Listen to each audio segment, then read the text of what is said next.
Engines live. Lights out. This is SMA!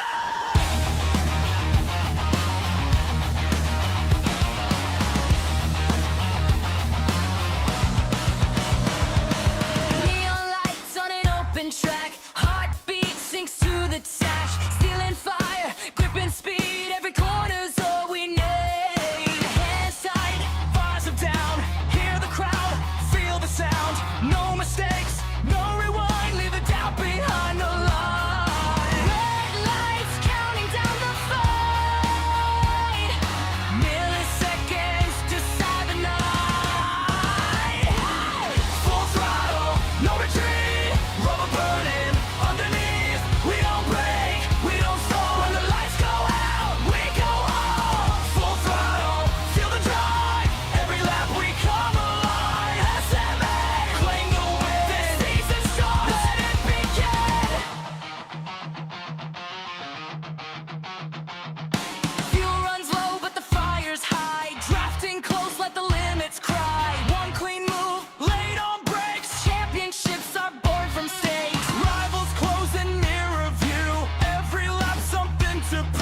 Checkered flag still out of sight, but we're racing through the night. Crowd goes quiet and just scream, living out the racing dream. Hey! Full throttle, no retreat, rubber burning underneath. We don't break, we don't stop. When the lights go out, we go on. Full throttle, feel the drive.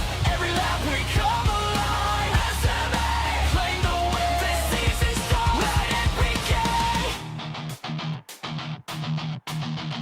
Push the limit, hold the line, every second on the time. No fear, no delay. This is SMA. Full throttle, no retreat, rubber burning underneath. We don't break, we don't stop. When the lights go out, we go on.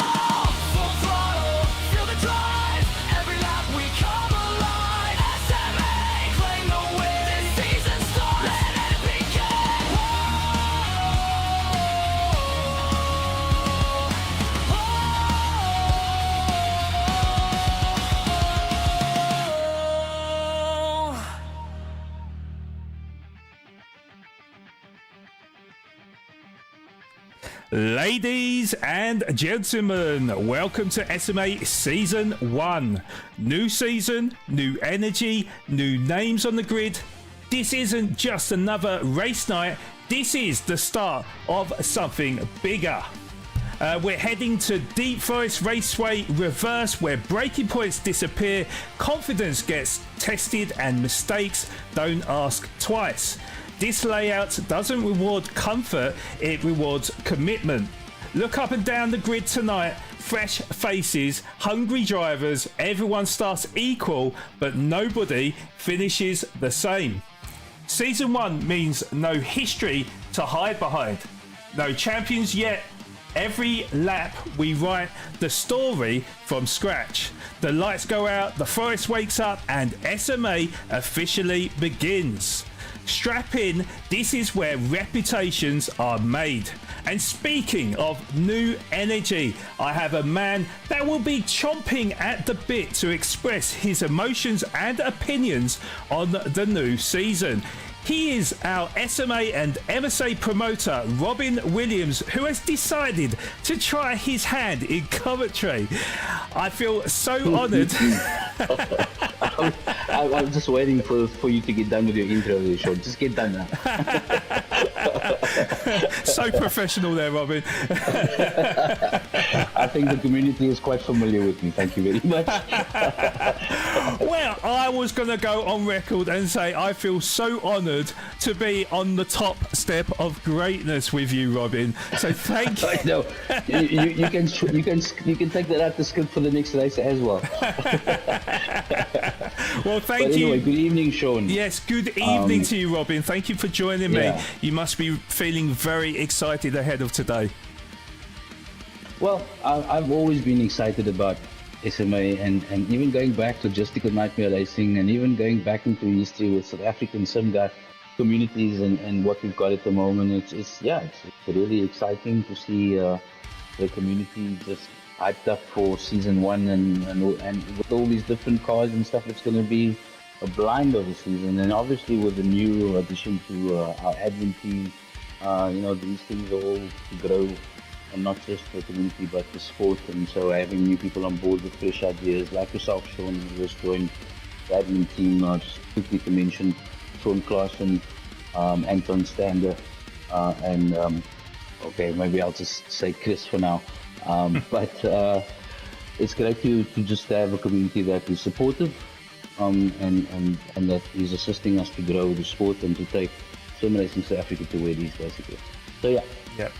Okay, Really exciting. It is certainly a very exciting season and calendar year, but I'm sure we'll get to them sort of details perhaps later on in the season. But yes, before we get into that nitty gritty of this broadcast, race 1, we have some new sponsors as well as some familiar names that are sponsoring us for this brand new season, and we are really appreciative of their support, as without their help none of this would be possible. So SMA is brought to you by Simulator Cave, South Africa's haven for all your sim racing equipment, selling only the highest recommended products from the likes of Fanatec and Moza, as well as racing cockpits for that perfect driving experience. Link is in the description below. Postnet Midstream. Aside from the endless business and personal possibilities, Postnet brings something extra, heart and connection. With quality printing, shipping and design services, Postnet shows that it's not just about business, it's about people. We're not just any print and ship shop, we're your people.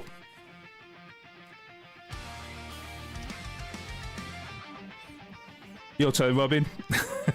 Oh, sorry. Okay, there we go. So, proudly we have Juto from Polabora, who has joined SMA to sponsor us for 2026, and just from the old guys, Edwin Ikabus, it's coming from him, and we really do appreciate it. And bold Juto dashing to the versatile X70 Plus, which is a great car that they are selling off, and newly launched T1 and the T-Tour. T-Tour Polabora brings the full Juto line of drivers who want performance, style and value. No matter where you are in the country, they got you covered. Nationwide delivery straight to your door.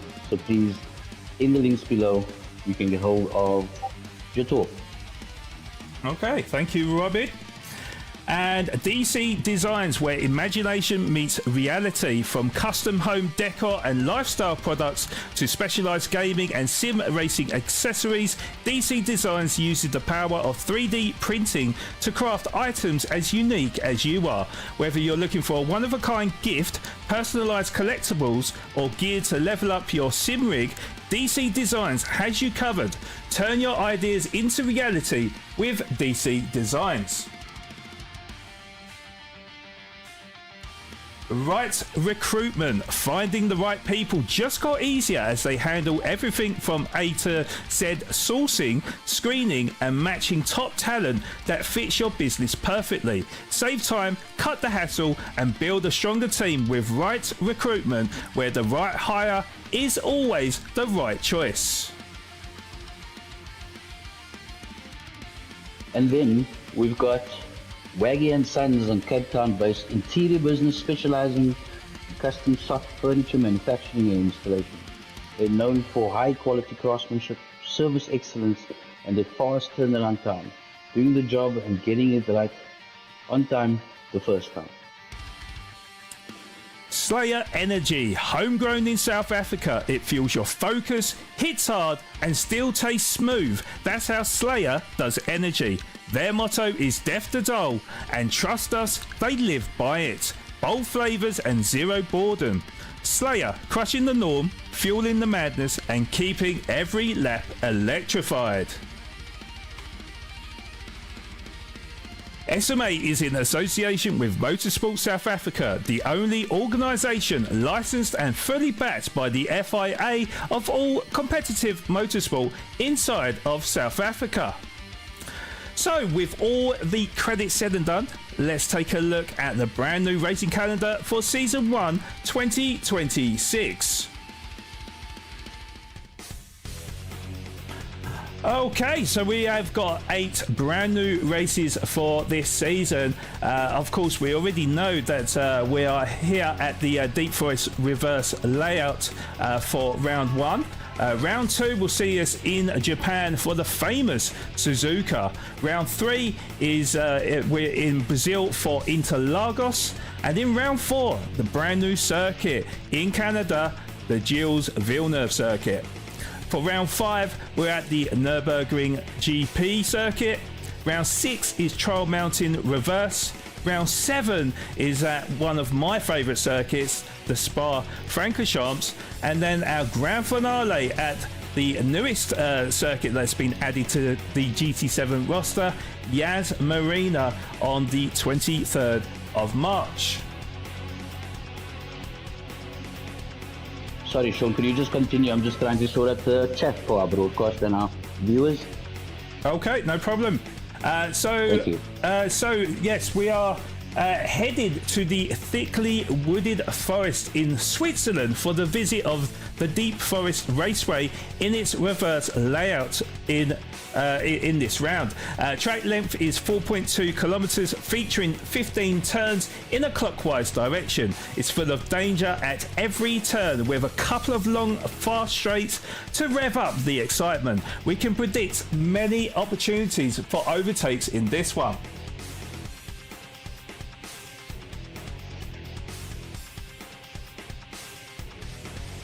So the drivers have 10 Group 3 cars to pick from, dated 2018 and beyond, from real-life GT3 cars to manufacturer concept cars, as you can see on screen.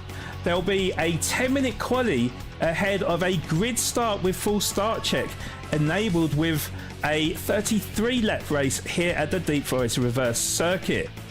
All racing tyres are available. However, the softs and the mediums are set to mandatory. Fuel consumption is set to ×3, with a tyre wear rate also set at ×3.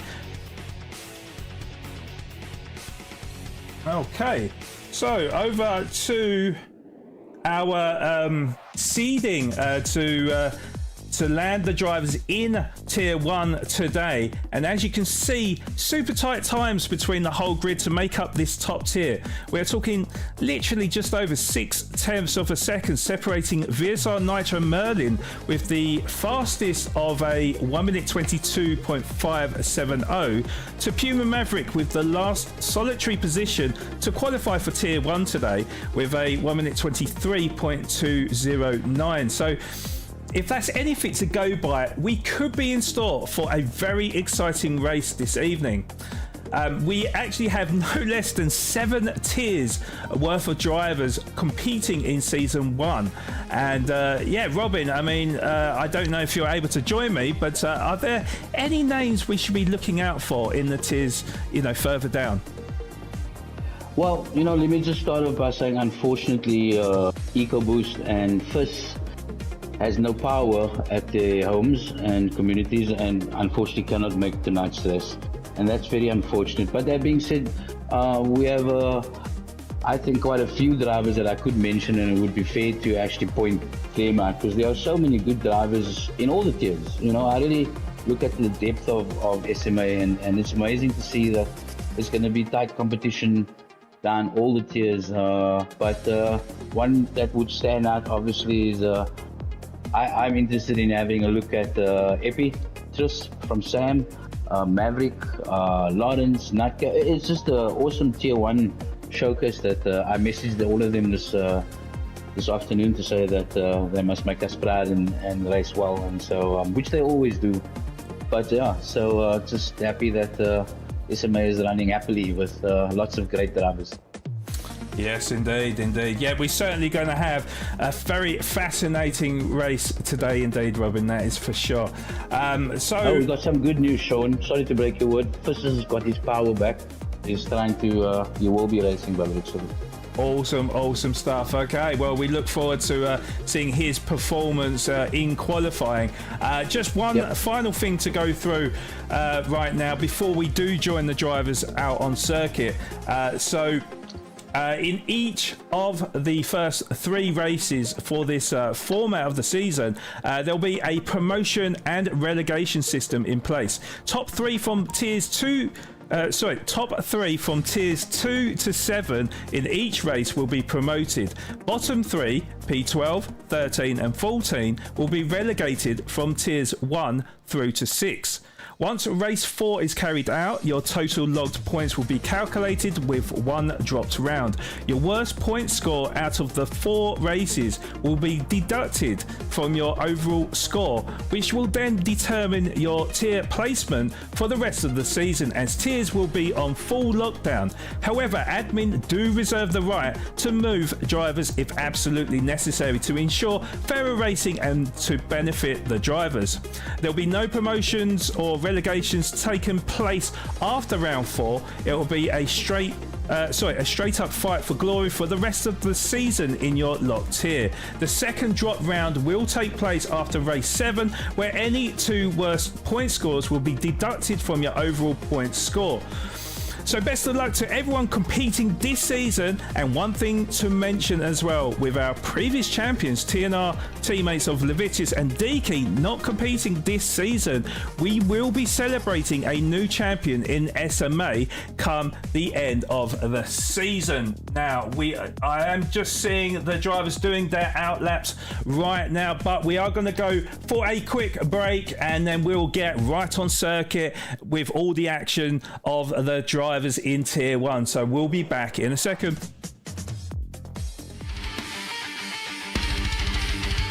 SMA is brought to you by Simulator Cave, Postnet Midstream, and Jetor, our official sponsors of SMA Season 1 2026. SMA is brought to you by DC Designs, Right Recruitment, Waggy and Sons, and Slayer, our official sponsors of SMA Season 1 2026.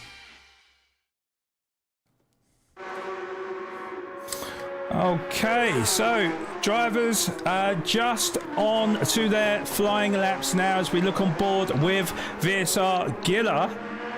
With a close pack just behind him as well. So we will remain on board with Giller. Now, Robin, something I would like to ask you actually, because of course you have been competing in Tier 2 this evening. So, I'd love to know from you really, firstly, how your race went, and secondly as well, what kind of emotions do you feel like the drivers will be going through at the start of a championship?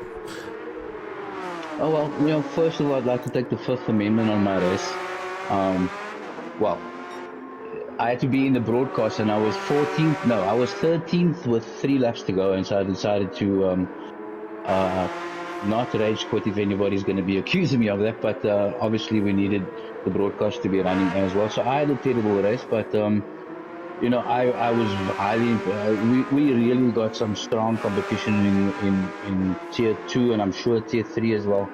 Low 25s from the Sands guys who really did well. Bobby, sorry if I don't remember all these drivers' names, but the Sands team did really well. I think overall it's going to be a good, fast, turn 1 at Deep Forest Reverse is always my concern.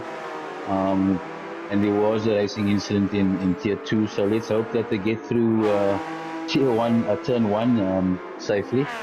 As we know, it's full damage, and having damage in your first lap, we all know how that feels. And, yeah, but the times are looking extremely fast on the softs. I would expect probably about 25.3 from one of these guys. They're really flying. Okay, right. Well, now, of course, Robin, we have got a few new drivers in the grid today. Yes. You know, one in particular that we're looking at now is, do you pronounce his name Trusp? Is that correct? Yeah, so that is correct, yeah. But I'm thinking he would like to be, and I'm sure he's going to remain in Tier 1. He's a brilliant driver. I think Epi, I know you may need a few lessons in pronouncing Epi, but that's also his name that he's known. But a good driver, really good. Yeah, I mean, I do believe he qualified 5th in seeding, so very, very impressive time. And it was a really stacked field as well, so really intrigued of how he can carry that kind of form into these races.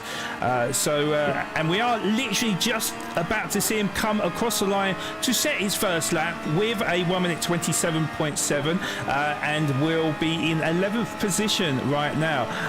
Nutcap is actually the fastest man on the circuit, just about to come across the line again. He's not going to go quicker, but he has set a 1 minute 25.777, just 300ths quicker than VSR Richard in second position. I have to say, Robin, the new HUD now of seeing all the times right in front of me is so good. You know, so the update has really improved a lot for not just the broadcasters but the drivers as well.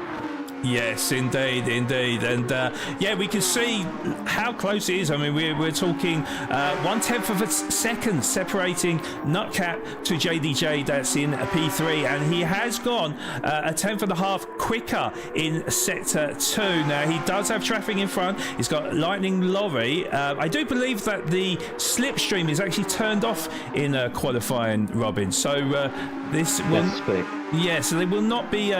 It will not be benefiting the drivers. And looks like JDJ is going to go onto pole position with that 1 minute 25.666. Maybe unlucky for some, you know, sign of the devil there. But yeah, certainly he was on fire there, because sets the fastest overall time in this qualifying session, Robin. Yeah, I'm interested to see Kennels is coming around the last turn. We know he's got pace as well. And it looks like Africa Stig. It's the one driver that I don't know a lot of, and it's quite interesting. I love the name, the African Stig. But Kennels is coming across the line with a 26.7. So I was expecting a bit of a quicker lap, but I think, you know, the jitters, the first race of the season, it's interesting to see who's going to be able to stay calm. And obviously at the moment it looks like it's JDJ, so yeah, interesting. Yeah, JDJ, well, we know how capable he is. And obviously, when I was saying in the format about the fact that we are actually going to have a new champion in SMA, I mean, how excited do you feel knowing that one of these drivers will be champion of SMA come 2 months' time? You know what it means to us is that, in a nutshell, it's that we've created a platform where it's highly competitive in all the splits, right? But ultimately, it helps each other improve on their race pace, on their race craft, and so in turn growing the sport, and in turn getting our drivers ready for internationals and getting them ready for nationals. And so it's great to see the new drivers coming in and showing true pace, and I'm sure they're going to push the old boys, and it's going to be exciting for us to watch. Yes, indeed. Yeah, well, the times are coming thick and fast right now. You mentioned about the African Stig. So currently P12, didn't improve on that lap. Half a tenth off of his previous best of a 1 minute 26.857. Jensen has gone a little bit quicker with a 26.1, I do believe.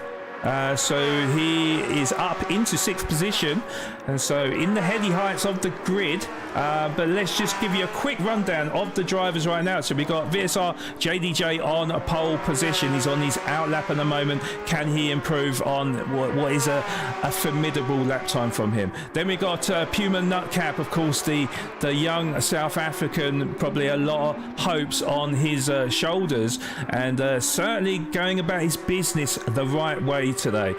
1 minute 25.777 from him. Then we got VSR Richard, who, you know, he fought Deaky till the bitter end last season, wasn't able to carry that form till the end of the season. Nevertheless, though, finished in a brilliant second position in that season. Then we got VSR Nitro Merlin, and Nitro Merlin set the fastest seeding time out of everyone. A real true to form for Nitro Merlin, and he is currently in P4 at the moment now, so clearly loves the Group 3 cars. And then his teammate VSR Wolfie, who is just about to come across the line now in 5th position, as we see African Stig just go a little bit quicker there. Wolfie wasn't able to improve on that lap, with Jensen in P6, Fish in P7, Giller in P8, with Truce up into P9 now with that 26.3, just 2,000th of a second quicker than the African Stig in the top 10, as Nutcap comes across the line onto pole position at this very late stage with that 1 minute 25.645. Robin, this is certainly very close at the end here. Look, what I'm seeing is that he's with the Audi Evo, and this I think we've only got 2 Audi Evos on the track then. And the rest is all the new Porsches, obviously, and the times are extremely close, but I do feel the Audi possibly in the downhill section is a bit stronger on grip and where you can accelerate out of. I did some testing on the car, and so it just felt better. But it's really, once again, we have such close times when it comes to these qualifications, and it's going to be interesting to see which cars are going to hold up. And if it was a manufacturer cup, I'd be very interested to see Audi perhaps take the first race of the season as well. Yeah, it's certainly going to be interesting with the choices of cars. I imagine there'll be quite a difference in choices in cars throughout the season. As we look on board with VSR Nitro Merlin, this is his last chance to lose. We just saw Kennels go a little bit quicker there, and Nitro Merlin not able to improve, will remain in 4th position. With VSR Fish, 1 minute 26.1. Good to see him back, and with power as well. And very, very close grid, I have to say, throughout 1 to 13. We are talking just a second separating the whole grid here, so I do believe that is qualifying over. Robin, what are your thoughts on that qualifying session? Well, as we all know, watching Tier 1 is always on the edge of your seat, and not just with qualifying, but from lap 1, these boys are extremely quick, and they respect each other on track. They've built that respect amongst themselves, and so it's going to be luckily I'm in my rig and I can't fall. If I was on the couch, it's happened before that I've fallen off my seat, so I'm very and just to the chat out there, thanks guys for all the support.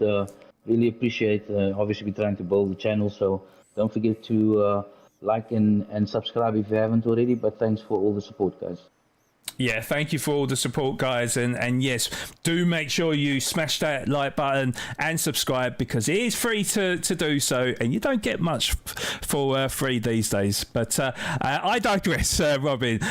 Just to confirm the qualifying results here, it was Puma Nutcap that finished on pole position in the Audi R8, so very interesting. And yeah, 200th of a second separating himself and VSR JDJ.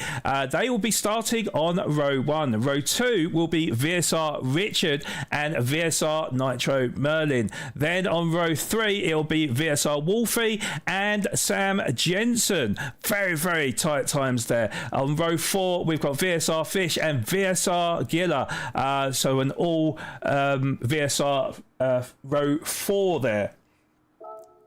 Then on row 5, we've got Sam Trusp with his debut qualifying for SMA, with VSR Kennels occupying that top 10 position. On row 6 is the African Stig, and starting alongside him will be Lightning Lorry of TNR. And then on his own, on row 7, it will be Puma Maverick that comes in. And just very interesting to see with the grid, literally just the Porsches and the Audis that have been picked for this race. So certainly it seems like in testing they were the cars that the drivers prefer to use here. So very, very interesting.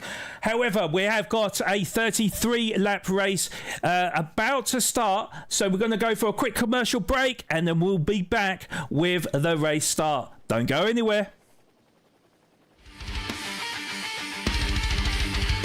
SMA is brought to you by Simulator Cave, Postnet Midstream, and Jetor, our official sponsors of SMA Season 1 2026. SMA is brought to you by DC Designs, Right Recruitment, Waggy and Sons, and Slayer, our official sponsors of SMA Season 1 2026. SMA is brought to you by Simulator Cave, Postnet Midstream, and Jetor, our official sponsors of SMA Season 1 2026. SMA is brought to you by DC Designs, Right Recruitment, Waggy and Sons, and Slayer, our official sponsors of SMA Season 1 2026. SMA is brought to you by Simulator Cave, Postnet Midstream, and Jetor, our official sponsors of SMA Season 1 2026.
Oh my God, yes. Yes, you are completely correct. Thank you, guys. I literally have not got chat on my OBS here, so yeah. No problem, Sean. Thank you for letting us know. Yeah, well, what you would have missed there, guys, was me going absolutely mad in the background as Robin has probably been a little bit deafened by my voice there. But it's been great though, because it's the turn one, guys. Sorry that if you missed Sean's losing his voice once again, as we all know. But it just shows where I think in such a dangerous turn to get all 14 cars safely through. And if you're looking at the racing now, these guys are proper professionals and keeping their lines and racing cleanly, and that's great to see. Yeah, it certainly is. It certainly is, and I will try to stay on board with everything here on the grid. But as you can see from the map, very, very close between a number of drivers. In fact, if I just scroll up a few positions, Truce was all over the rear bumper of VSR Kennels. Oh, Kennels! It's gone deep though. Kennels have gone way too deep off the circuit, and freebies for Truce and African Stig as they move up to P9 and P10, and Kennels down into P11. Let's have a quick look on the replay from Kennels' point of view there. But yeah, certainly just mistimed his braking there as we swung to the left hand. Yeah, he wanted to brake maybe about. Oh, hold on, is that? Okay, I think I've saved the wrong part there, guys, so I do apologise with that. But yeah, Kennels P10 at the moment with True Spent African Stig. It looks like somebody else. It looks like Giller has made a mistake somewhere. I don't know whether or not we can catch a replay of that. So Giller hits the barrier and into the wall. That is picked up front aero damage and at the back of the grid. Robin, what are your thoughts there, mate? Yeah, and that's he's got front and rear damage and tire damage. So I damage as well. Similar, the times were then on the mediums, like in the 30s, and I think he's going into the pit lane now. So he's obviously has to think of repairing rather in such an early part of the race. Oh, and a late dive down the inside from African Stig.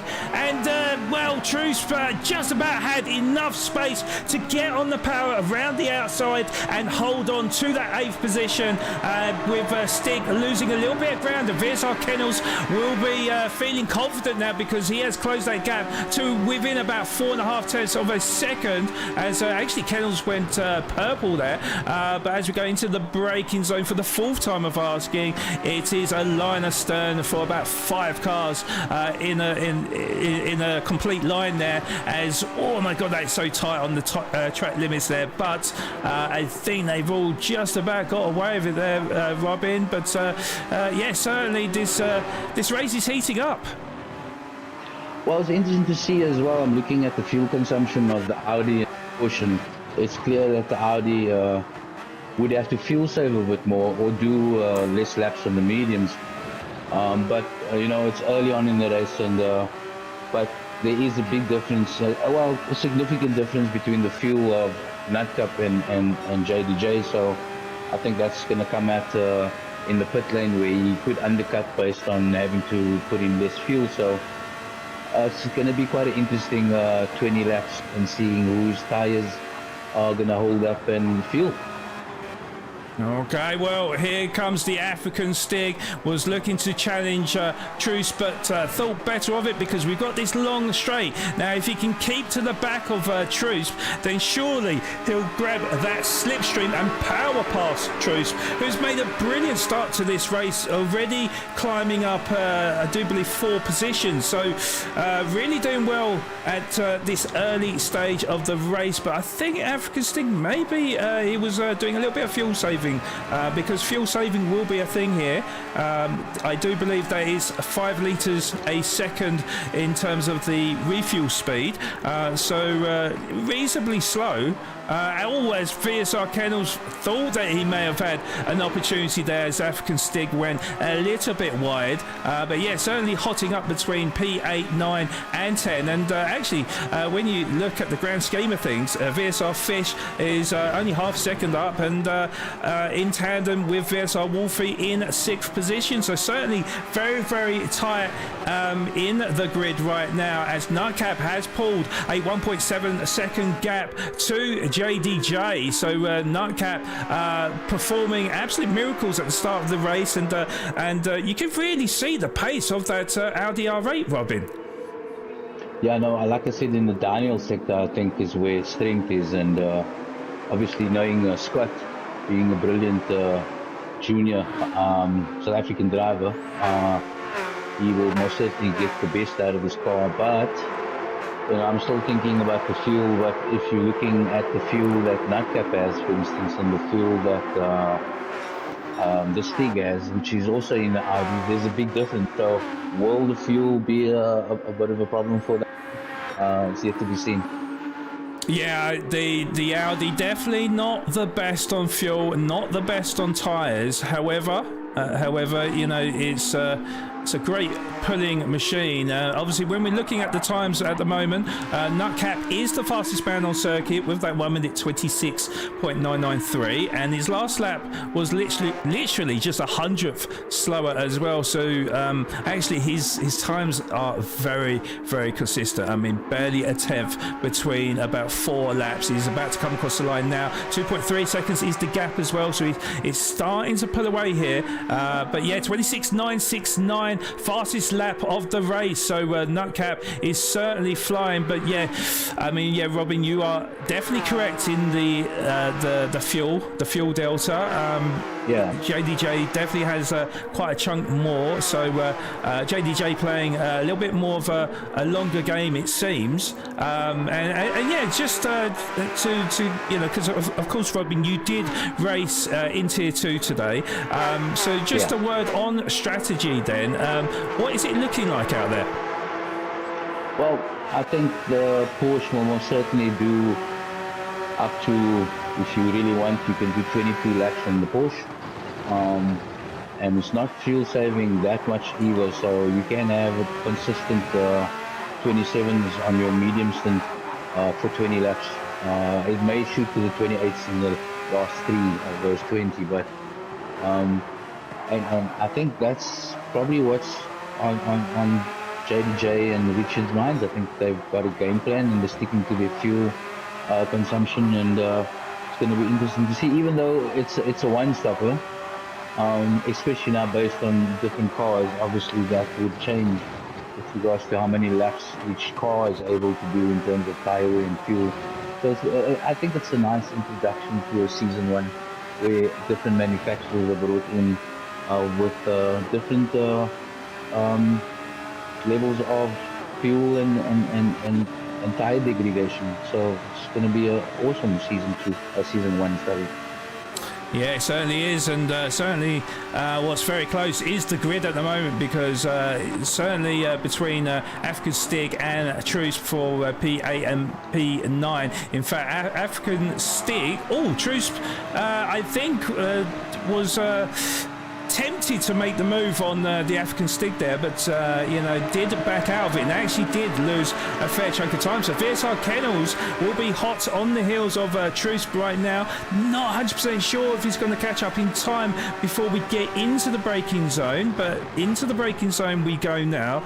And yeah, unfortunately, not able to make the move, but has closed in on Truce to about 0.3 of a second. So certainly very, very close. But yeah, I was just about to say that swapping of positions between African Stig and Truce when we last came to him. So African Stig back up into P8 and looking to then hound down the likes of VSR Fish and Wolfie for that for the fight for P6 and P7. So Oh my God, was that a little bit of lag from Wolfie? It looked like he went massively wide there, and I thought he was going to do a little bit of lawn mowing duties then, Robin. Yeah, no.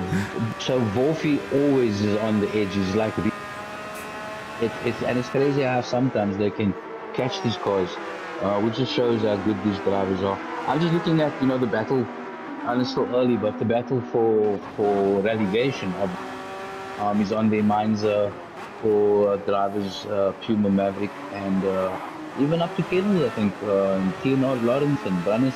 You know, that's what's happening at the moment when it comes to what's going on in their minds. That, oh, I've got to push, I can avoid relegation. So that's going to be an interesting battle later on in the race.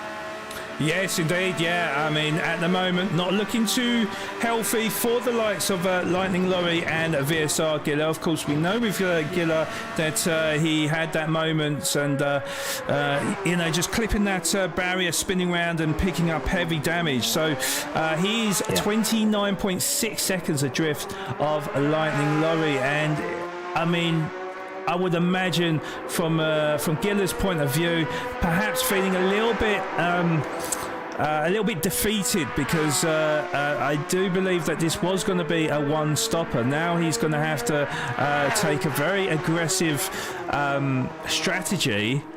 I don't know. I mean, I would imagine, Robin, a lot of the drivers would have tested like mad and really sort of come to a decision on or a decisive decision on their strategy, and it looks like most of them are going to be doing the one stopper, and of course Giller already having to pit to fix that damage.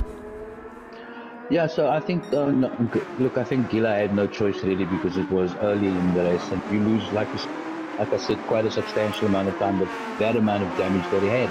But that being said, you know, racing league is a funny thing because he's maybe hoping that there will be a racing incident, maybe another driver have damage. Maybe he can, because all he needs is one position to avoid relegation. So he's going to be, I'm sure he's pushing on the softs. I actually haven't checked, but I'm sure, you know, it's racing. You never know what's going to happen. Yeah, indeed. Well, certainly the battle is really brewing between the African Stig and Trusp. Trusp almost touching the rear bumper of African Stig there, and he thought, well, at one stage it looked like as if he was going to draw alongside him, but that portion of the circuit really don't want to go too side by side, and I think Trusp was clever enough in knowing that that wasn't possible and had to back out of it. So we'll bide his time for now and yeah, look to get the best exit out of that final hairpin. It looks like he's got some good slipstream too, and we do ride on board with Trusp. Now I don't know, is he going to draw up alongside him? Yes, he is. And they're going to go side by side as we go through the sort of fast curve and then onto the braking zone of the hairpin, and he does get in front of African Stig to move up into P8. I'm sure the African Stig will say something about that though, and we'll come back with a vengeance, but just let's have a quick look at the replay there. So as they went side by side through the fast right hand kink and then onto the left hand, yeah, Trusp actually made the move before we got into the braking zone for the hairpin. So expert overtake there from Trusp, and yeah, it looks like Kennels is in hot pursuit with Maverick as well in P11. So certainly you know, things are getting very, very tasty now as we approach the halfway mark, Robin.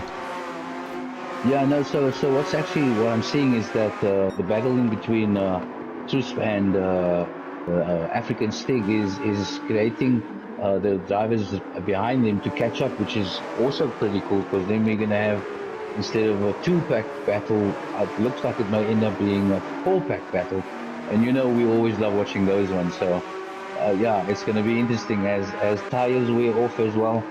Mistakes are going to happen, so yeah, I'm looking forward to a close battle for the next half of the race. Yeah, indeed, yeah. I mean, it's definitely. Oh, Trusp, is he? Oh, what's happened to Trusp? Trusp has made a mistake somewhere.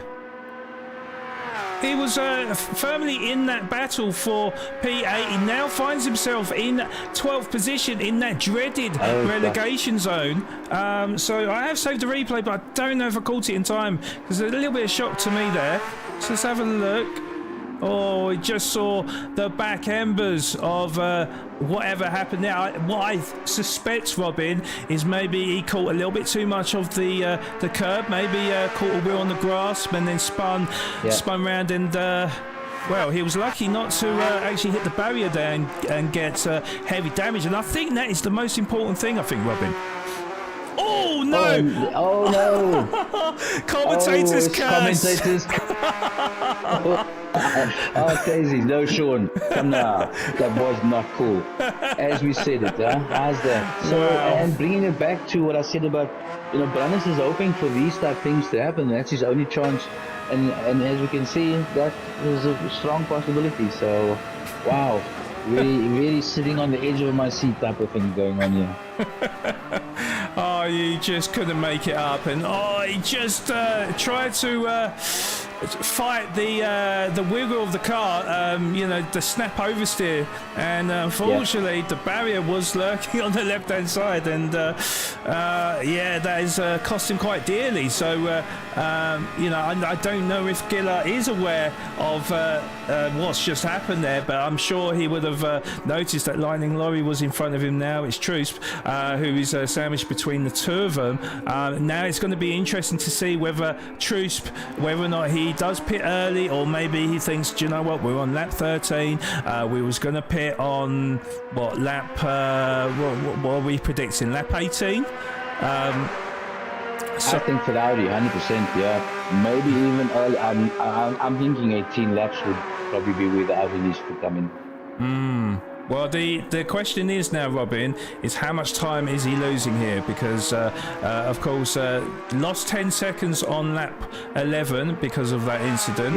And then he has also lost roughly about 4 seconds on the last lap as well. So that's 11 seconds he's lost there. It's going to be interesting to see what his lap time is for lap 13 and see how much slower he is, because fastest man on the circuit right now is Sam Jensen, who has set a 1 minute 26.865. He's got a gaggle of cars behind him with Nitro Merlin, Wolfie and Fish in tow, P5, 6 and 7. So certainly Jensen will be feeling the pressure. Will he have the nerves of steel though, or do you think he will cave to this pressure, Robin?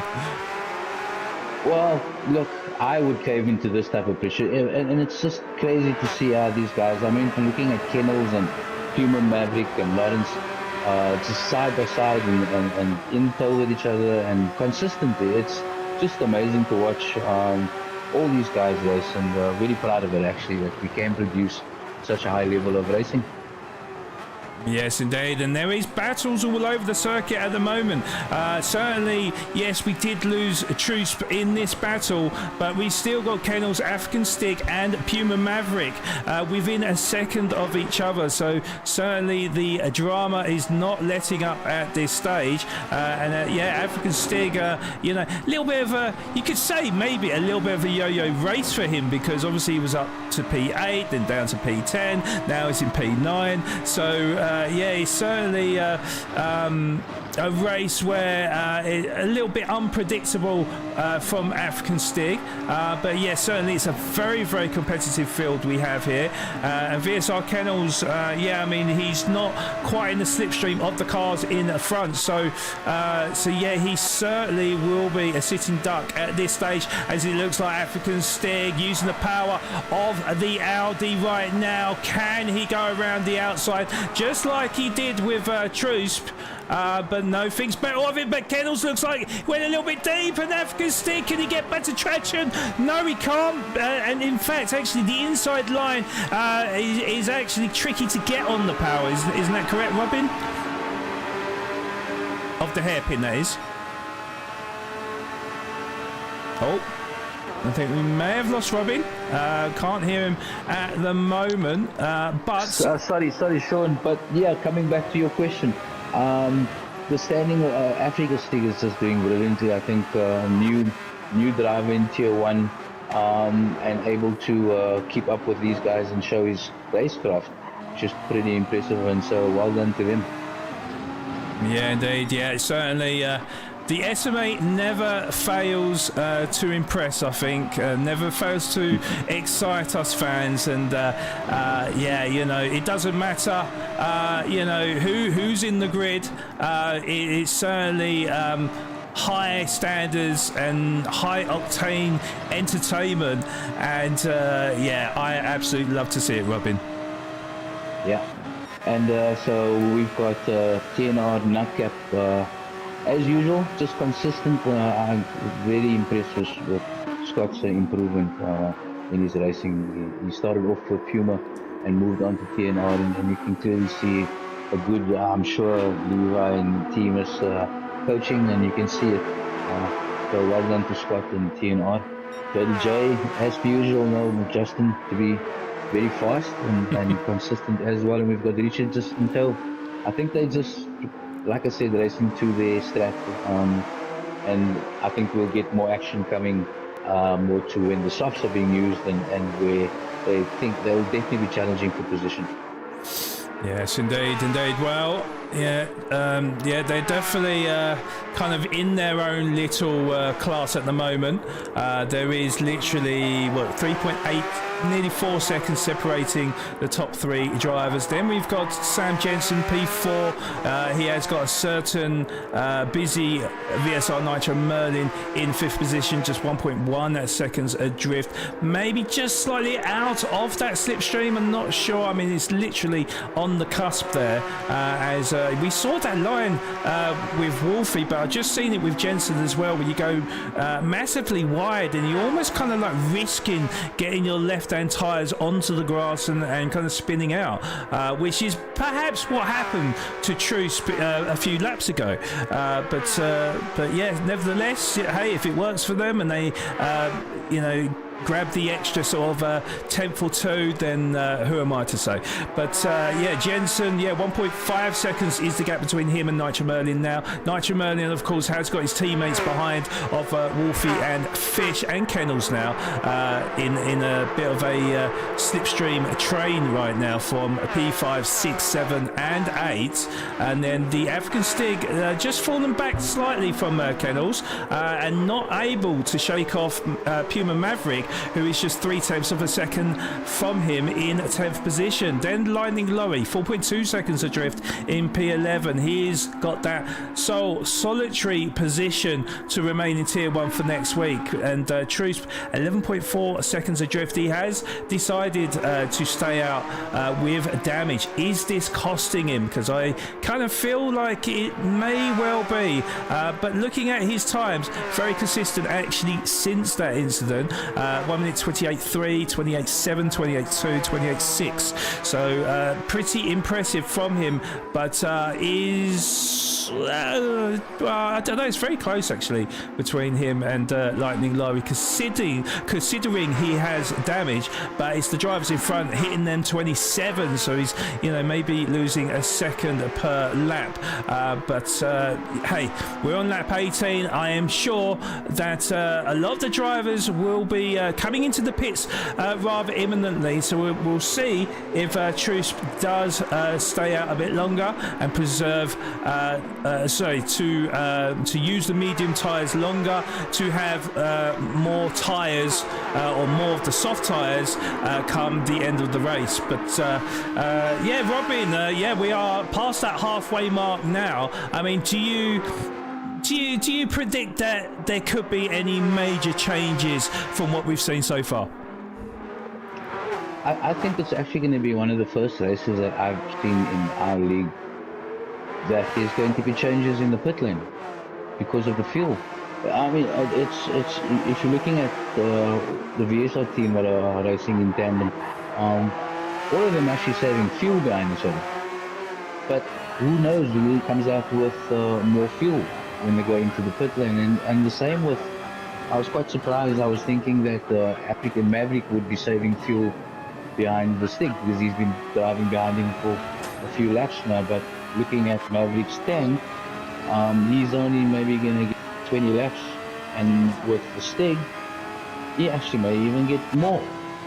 So it's how the cars are driven, obviously gear shifting, fuel saving, winning slip, those type of things. So it's going to be interesting to see what the pit lane changes are going to be. Yeah, indeed, and obviously when we're looking at Truce, for example, I mean his emergency light is flashing on the fuel gauge, so I'm quite surprised actually from Truce, because you can see it now actually as he goes up the hill. Yes, I know you do lose that power, it's quite a steep hill, however you could see that the revs are bouncing off there with the lack of power, so he is losing time to the drivers in front, and this is where maybe if it have short shifted a little bit, maybe maybe he could be gaining a little bit of time there. I don't know. I mean, it's a hard one to call here. I'm very surprised though that he didn't come in a little bit earlier. Does that surprise you, Robin? Well, I think they want to try and get as much out of these softs as possible. So you may want to trying to maybe catch time, but you can't get the time back. But sometimes going the more laps and having more pace in your softs is probably the right thing. And there, the first guy coming in is fast, right to first. So that's interesting. That is interesting. So yeah, it looks like just coming in at the end of lap 19 onto lap 20. So he's going to have 14 laps on the softs. Truce actually comes in as well with 1% of fuel.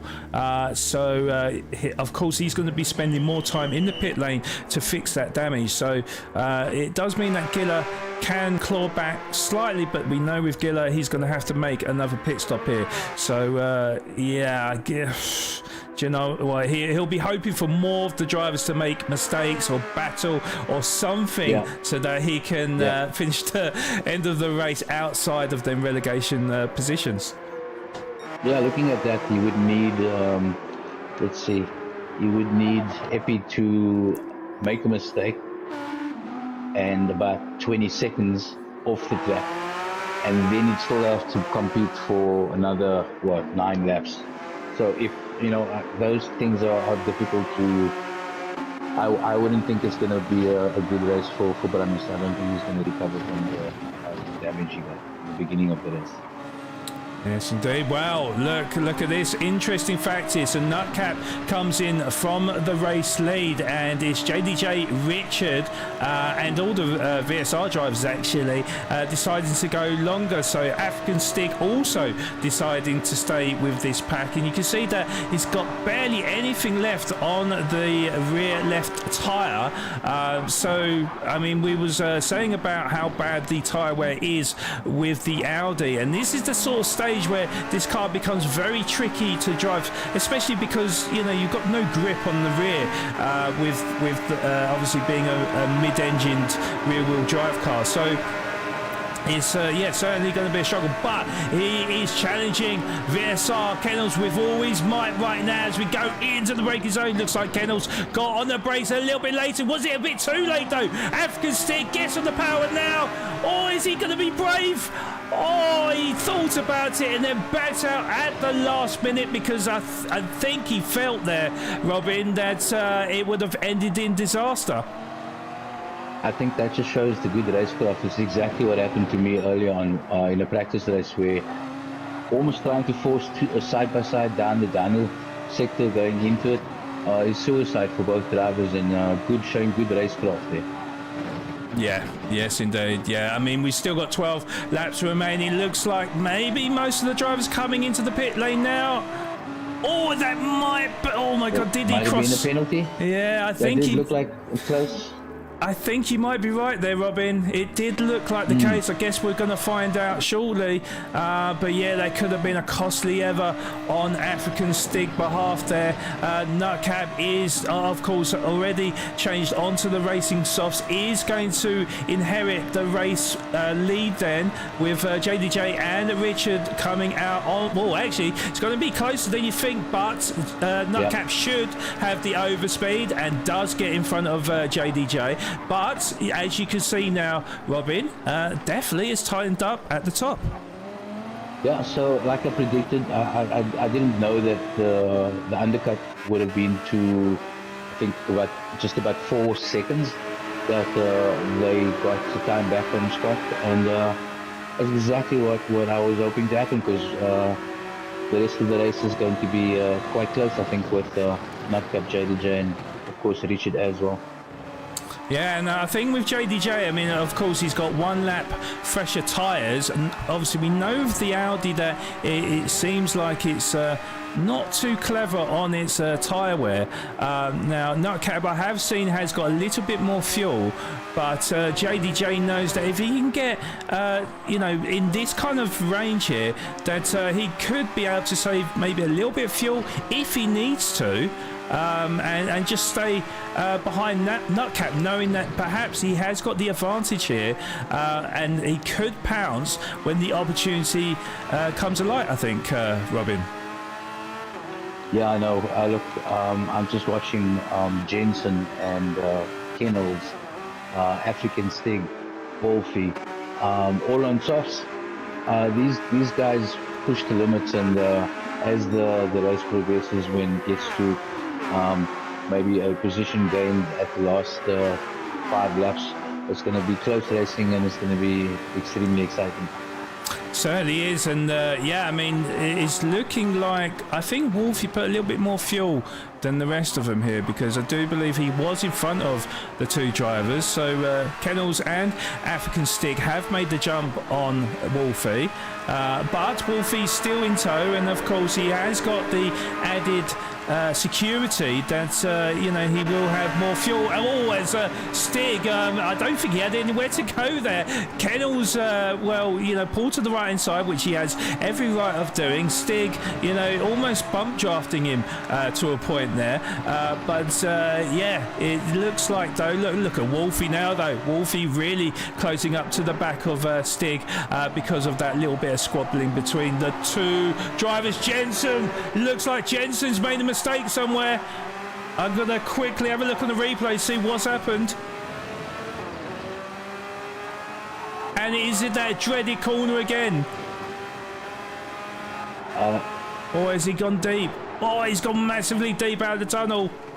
And there was VSR. Kennels went up the inside of him to move up into P5. Lucky that he didn't lose any more positions, but certainly an opportunity that Kennels took with grateful hands.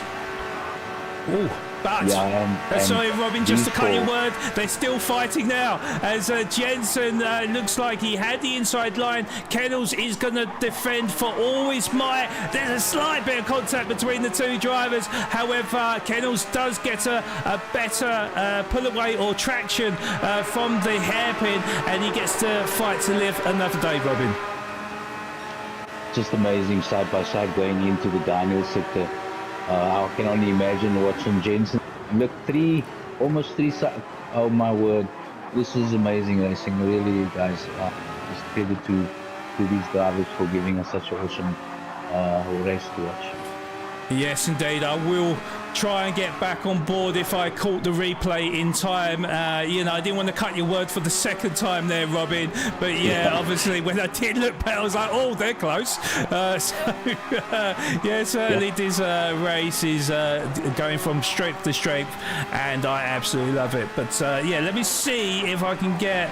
oh my God, that was a little bit of netcode, I do believe, there, because he was jumping all over the track. But let's have a look with Wolfie. Just see if we can get this epic battle. So look, side by side, and I was trying to... Oh, I might have to look at that again, because I've missed where Wolfie was there. So let me try that again, unless there's more action going on right now. But oh my God, I mean, they are literally nose to tail as we go down the straight now. Let's just see if I can get the replay on. Okay, there we go. Okay, so we had Wolfie and African Stick side by side as we went through the tunnel. Jensen pulled to the inside just in front. Wolfie didn't really have anywhere to go but take the inside line, but he kept to his line, gave African Stick the space on the outside, and with the extra traction got in front of African Stick before we got into the technical section to move up into P7. And the battle still continues, Sean. I'm just amazed by even Kennels coming from. I think Kennels didn't have a great start, and he's in P5 and is looking confident and looks pretty fast as well. So yeah, great racing from Kennels there as well. Yeah, indeed, yeah. It's Kennel. Oh, a little bit of sideways action from VSR Wolfie as he got on the power early and did really well to regather the car and keep it facing forward. But he would have lost a bit of time to the African Stig just behind, who has closed that gap to within 2.5 tenths of a second and closing. So African Stig, he knows that he's got the power in that Audi, but I thought maybe he got better traction there, but obviously took that more narrow line into the hairpin. But this is where the African Stig has got the one up on VSR Wolfie, because as we go down the straight now, the Audi with that slipstream now, Wolfie will be well aware of the African Stig here as we go into the braking zone, but defends to aplomb there to hold on to P7, and then just in front as we can see there, Jensen had the inside line to VSR Kennels to move up into P5, and I have to say, Robin, that was a very brave move from Jensen. Especially in that sector, I wouldn't even think of doing overtake on that sector, but once again, just amazing racing. Jensen's a brilliant Sam's driver, a really good driver. Nice to see him in Tier 1 where he belongs. Yeah, and in fact, Robin, it was the old switcheroo as well, just to to rub salt in the wounds for VSR Kennels. Brilliant racing. Yeah, absolutely fantastic. Absolute textbook overtaking there from Jensen. And I have to say, Robin, I'm very excited about seeing Jensen, because I've always known he's had the pace, and he's had internet issues in the past and wasn't able to compete in the races. So it's great to see him out there and actually see him in the flesh producing some amazing overtakes. Yeah, no, I've been watching, like the Sam's team, it's so nice to see them on board. We'll be seeing 3 new Sam's drivers coming into Tier 1 next week, because they took first, second and third in Tier 2. The Sam's guys, they've always been fast-paced, clean, respectful team, and it's just lovely to see Jensen leading the pack today. Yeah, indeed. It's certainly a bit of a conundrum right now, Robin, because we certainly got exciting racing in the midfield section, and then also in the top 3 as well, because coming back to the top 3, Richard has closed the gap in on JDJ, and JDJ is still within about 4 tenths of a second. Now, looking on the fuel situation, it looks like Nutcap has been saving a little bit of fuel, but JDJ still has more fuel and has better tyre wear as well. We've got just over 5.5 laps, well, technically 6 laps left, but obviously 6 laps around this circuit will go very, very quickly. So yeah, certainly getting into the final embers of this race, and it's as I like to call it, Robin, squeaky bum time. So Well, it's going to be squeaky because there's quite a big difference in the tyre wear between Nutcap and JDJ, especially on the rear tyre, where most of your grip is what you want getting out of exits. And I'm thinking another 2 laps, and I think JDJ is going to start seeing that the Audi's starting to struggle a bit on exit speeds, and that's going to create some overtaking to be done. And Richard, obviously, as we know, very patient driver, a great racecraft. His tyre is also looking actually the best out the lot by the looks of it. And so tyre degradation is going to play a huge part in the next final laps of this race. Yeah, and he's also the fastest man on circuit right now with the fastest time of a 1 minute 25.9. So, yeah, certainly flying right now, VSR Richard, and perhaps, you know, just playing a bit of a game of cat and mouse right now, because I think JDJ will know the pace of Richard anyways. You know, I'm sure with all the testing that they do, I'm sure they're well aware of each other's game. But yeah, certainly Richard, you can't rule him out in this position here. And yeah, certainly just vying for that opportunity to try and maybe grab the race victory. But certainly JDJ putting all types of pressure to TNR Nutcap. Need to call him. Oh, a little bit of contact between the two drivers though. JDJ tried to go up the inside. It was a bit of a late move, but they give each other the space, and JDJ able to make the move on TNR Nutcap to move into the race lead, Robin.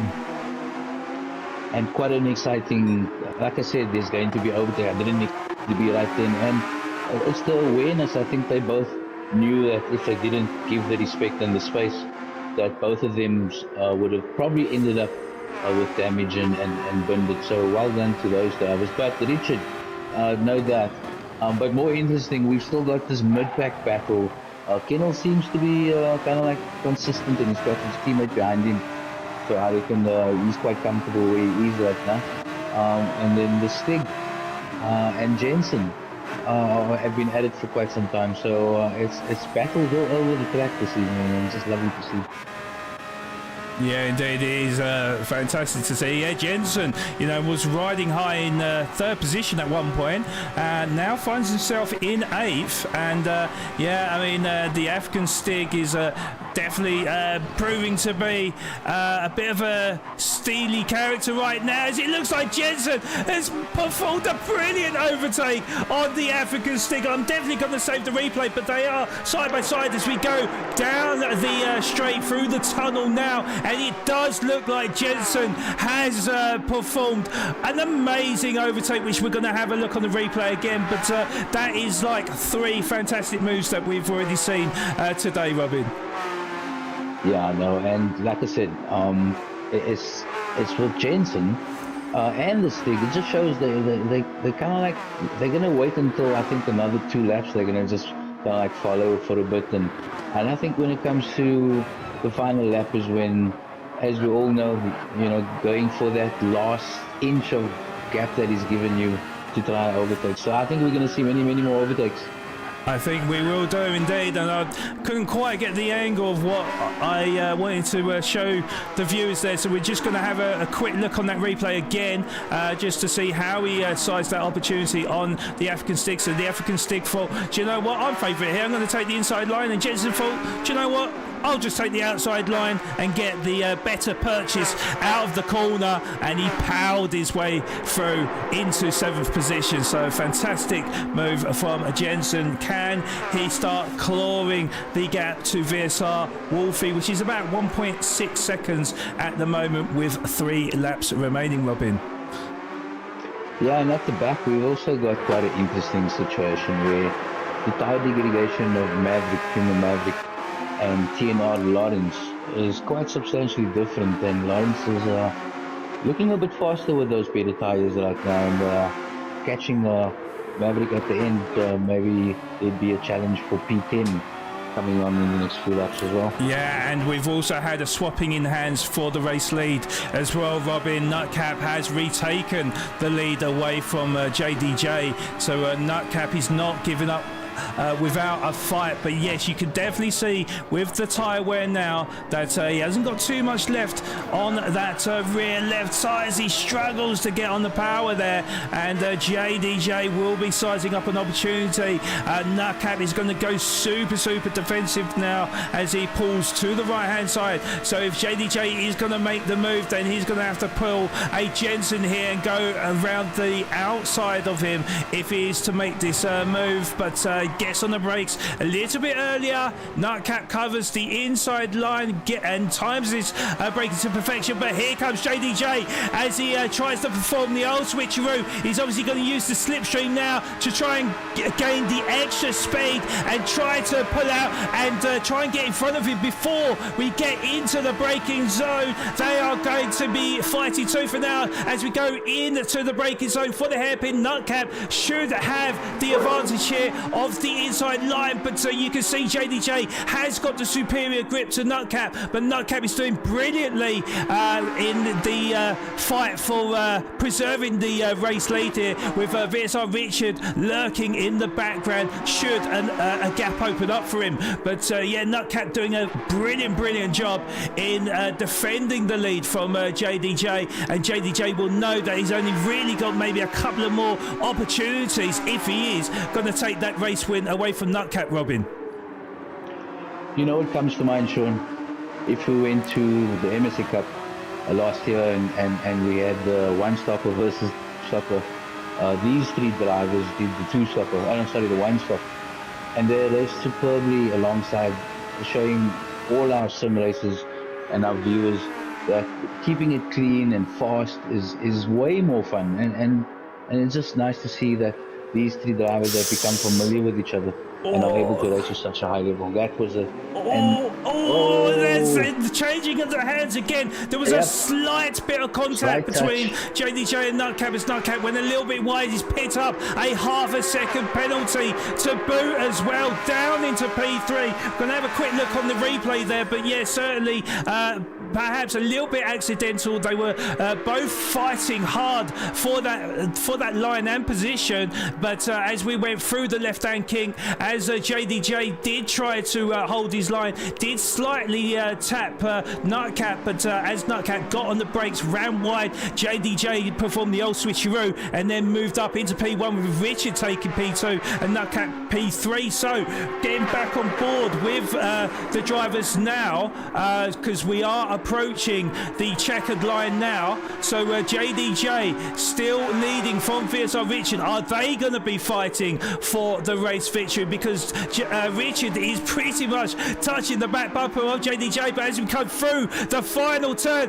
it will be VSR JDJ with the first race victory of the season, with VSR Richard coming home in second position and TNR Nutcap finishing in third position. Then we got VSR Fish in P4, VSR Wolfie in P5, and VSR Kennels in P6, with the African Stig finishing in seventh position. VSR Nitro Merlin closely follows behind in P8, and Sam Jensen P9. So something we missed there with Puma Maverick in P10 and Lightning Lorry finishing in P11, securing his passage into Tier 1 for the next round. It will be Trusp and VSR Giller that will be unfortunately getting relegated into Tier 2 for next week at Suzuka, and also of course it's Eco Beast as well, isn't it, of VSR, also will be in Tier 2 as of next week.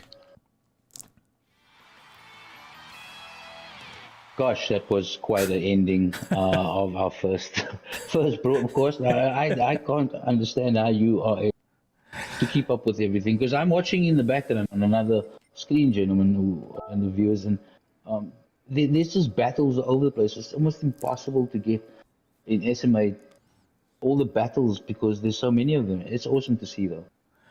Yeah. I mean, to be honest, any cobwebs that I did have, Robin, I think I've firmly swept them away now. So,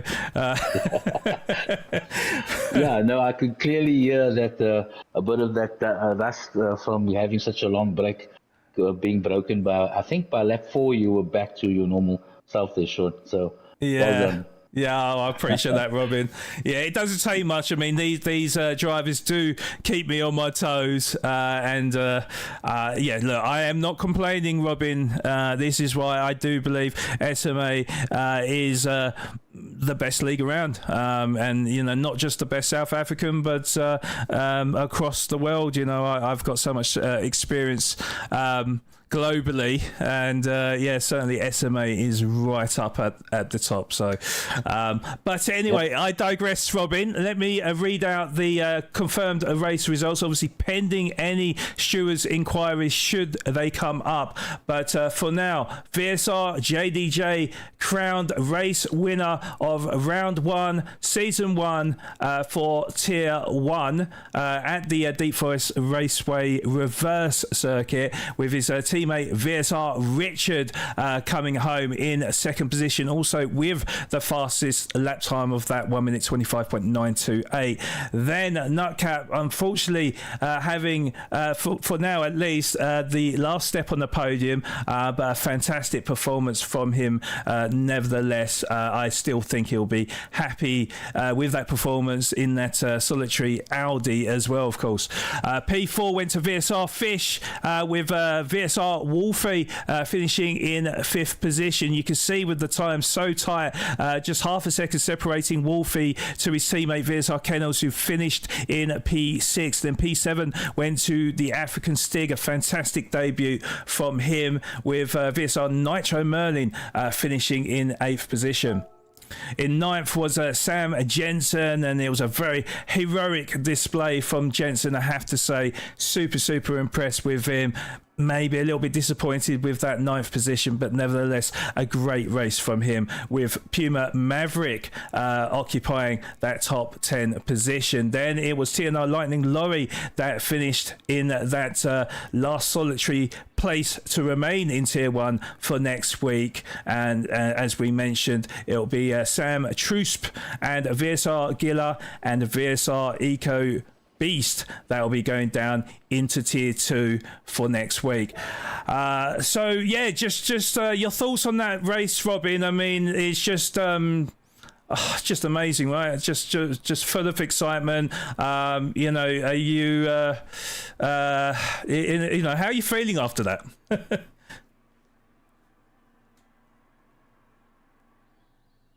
Oh, you might be muted there, Robin. I was sorry, gentlemen. I was when you know, Renier always amazes me somehow. Where, you know, I was looking at you know, from a COC perspective. Let's put it that way. You look at turn 1 and obviously knowing that you really needed to be aware of each other going through that first sector and even up to the 4th sector. But these guys are showing us, and I say us because I'm one of those guys that tend to go in a bit hot, and you know, if we watch these guys race, I think they really showing and giving us a bit of I think view into how we should be racing and in tow with each other, and not looking for everything. I mean, there was it's a long one stop. It's a 20 lap first stint, and most of these guys were just in tow with each other, and they were close battles, but it was clean, and it was, you know, yes, there's a bit of contact, and we, even with the contact with Nutcap at the end of the day, it will probably be looked at by COC, but there's the respect that is shown on between the drivers, and that's just what SMA is about, is respect and clean driving on and off the track. So very, very happy with tier 1 boys.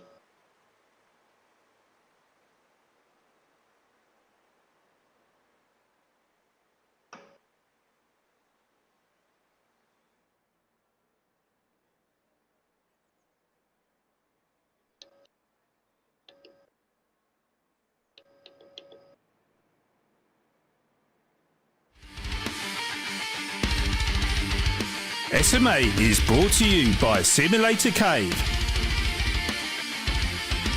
Postnet Midstream, and Jetor, our official sponsors of SMA Season 1 2026.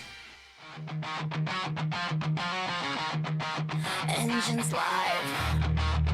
Lights out. This is SMA!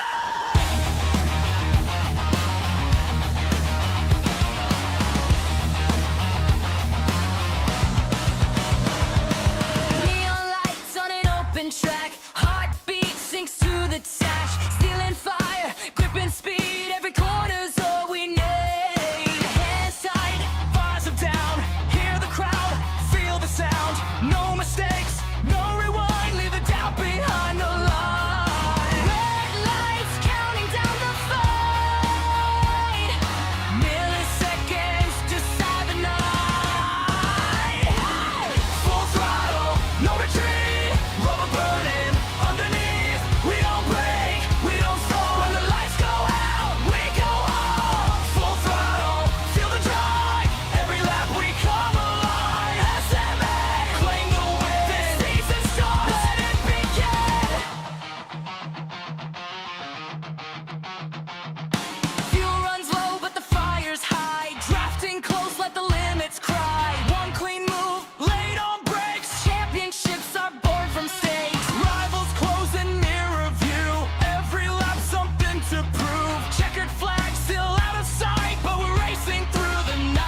No delay. This is SMA. Full throttle, no retreat. Rubber burning underneath. We don't break, we don't stall. When the lights go out, we go on. Full throttle, feel the drive. Every lap we come alive. SMA, Claim the win. this season starts. Let it begin.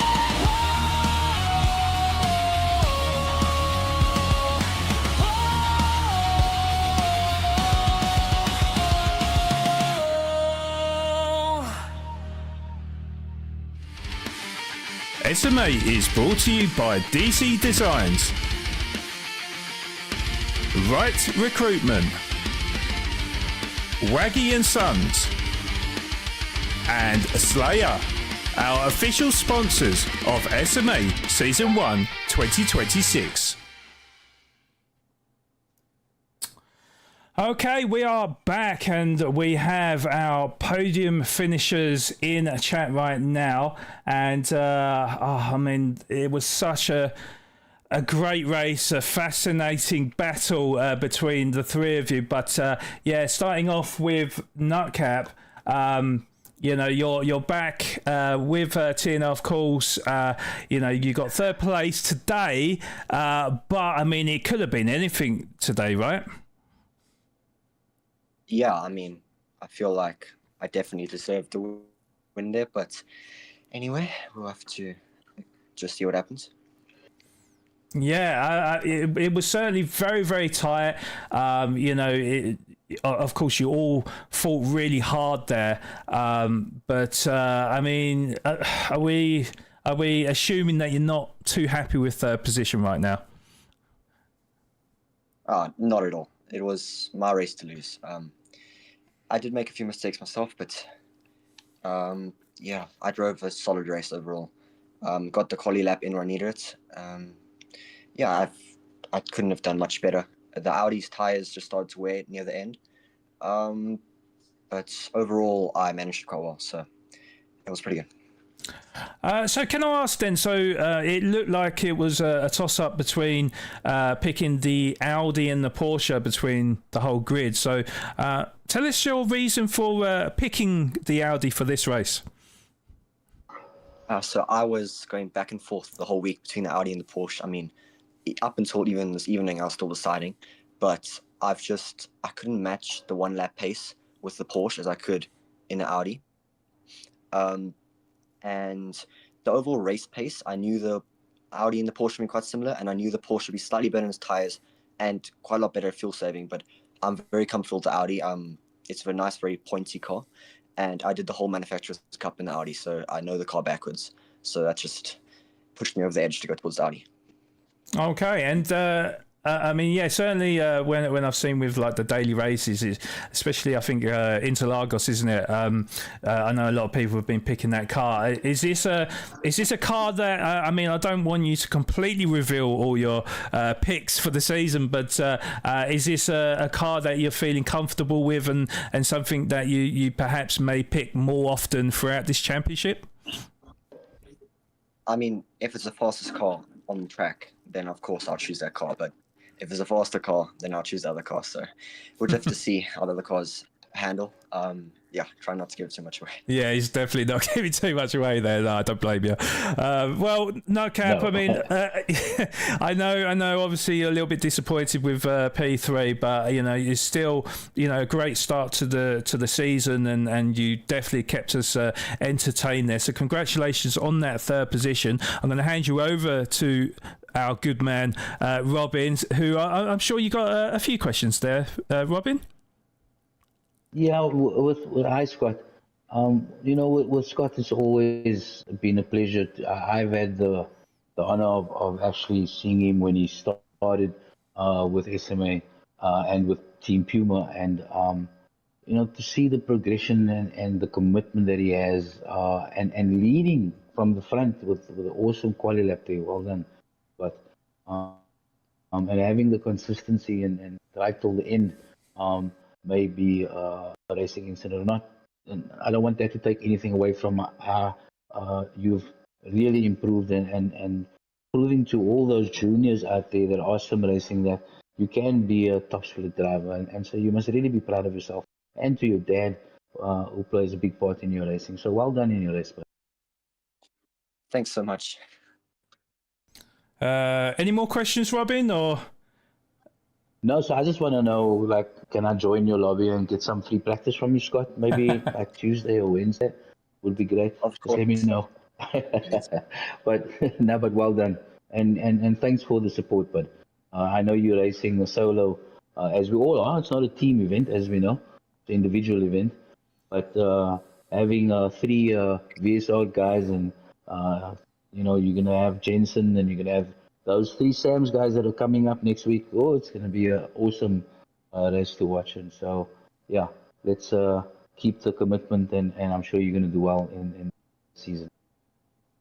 Yeah, thanks so much. Just third place just only motivates me more to do better. So, Yep. thanks. Keep on pushing, bud. yeah, no, yeah, second that as well. Nutcap. I mean, it was a brilliant performance from you. And look, this is the early stages, right? You've still got another 7 races to go. I'm sure you'll come back fighting hard and trying to get them race victories and stuff. So, congratulations on a great performance and a good position as well in third. And really look forward to seeing how you get on in the next round. Yeah, thanks so much. That was a really cool race. Whoever made that combination, thank you. That was really fun. And looking forward to the next rounds. Thank you, Nutcap. Cheers, Scott. Okay, and then our second place finisher was, of course, VSR Richard, who, I feel like I'm really getting to know you now, Richard, because it seems like on a weekly basis that we're always talking to you. But yeah, Richard, you got second place today. You was in the thick of it, in the top 3. I mean, how are you feeling after this race? No, I enjoyed the race. It was a lekker race. It was hectic. You're more than welcome to come and braai a choppy at my place on the weekend. So no, I think the guys had good pace. Tier 1 lobby was very strong today. A lot of drivers had good pace there. Overall, I was happy about the race. I think on my quali I messed up a little bit. Managed also 0.6s and 0.5s, but yeah, on the day with the time limit, it's not that easy always to put it together, and the wind also plays a role. But yeah, I think I'm happy. I'm happy with the race. It was nice. Okay, and I can maybe ask you the same question then. So it looked like the whole grid. You've got 10 cars to pick from. However, you all picked either the Porsche or the Audi. So tell us your reason for picking Porsche. Yeah, I think it's obviously the new car that GT7 added with the latest update. We practiced with the Suzuki as well. The Suzuki was also very fast there, but it's a beast to handle, especially with the lower gears. I think I did one race in the Audi R8 that Scott used. It was also nice. My choice was between, I would say, the Porsche, the Suzuki, and the Audi. But I felt more comfortable with the Porsche coming into the corners, and the handling of the car. It's sitting nice on the track. So hence the reason I went with the Porsche. Okay, fair enough. And just one last question, really. So, did you? So obviously, you must have done a lot of testing. Did you ever deviate from your strategies, perhaps when you was running practice to the race, or did you stick to a kind of game plan? Yeah, I think. Well, we actually did before the race tonight. We did a stopper.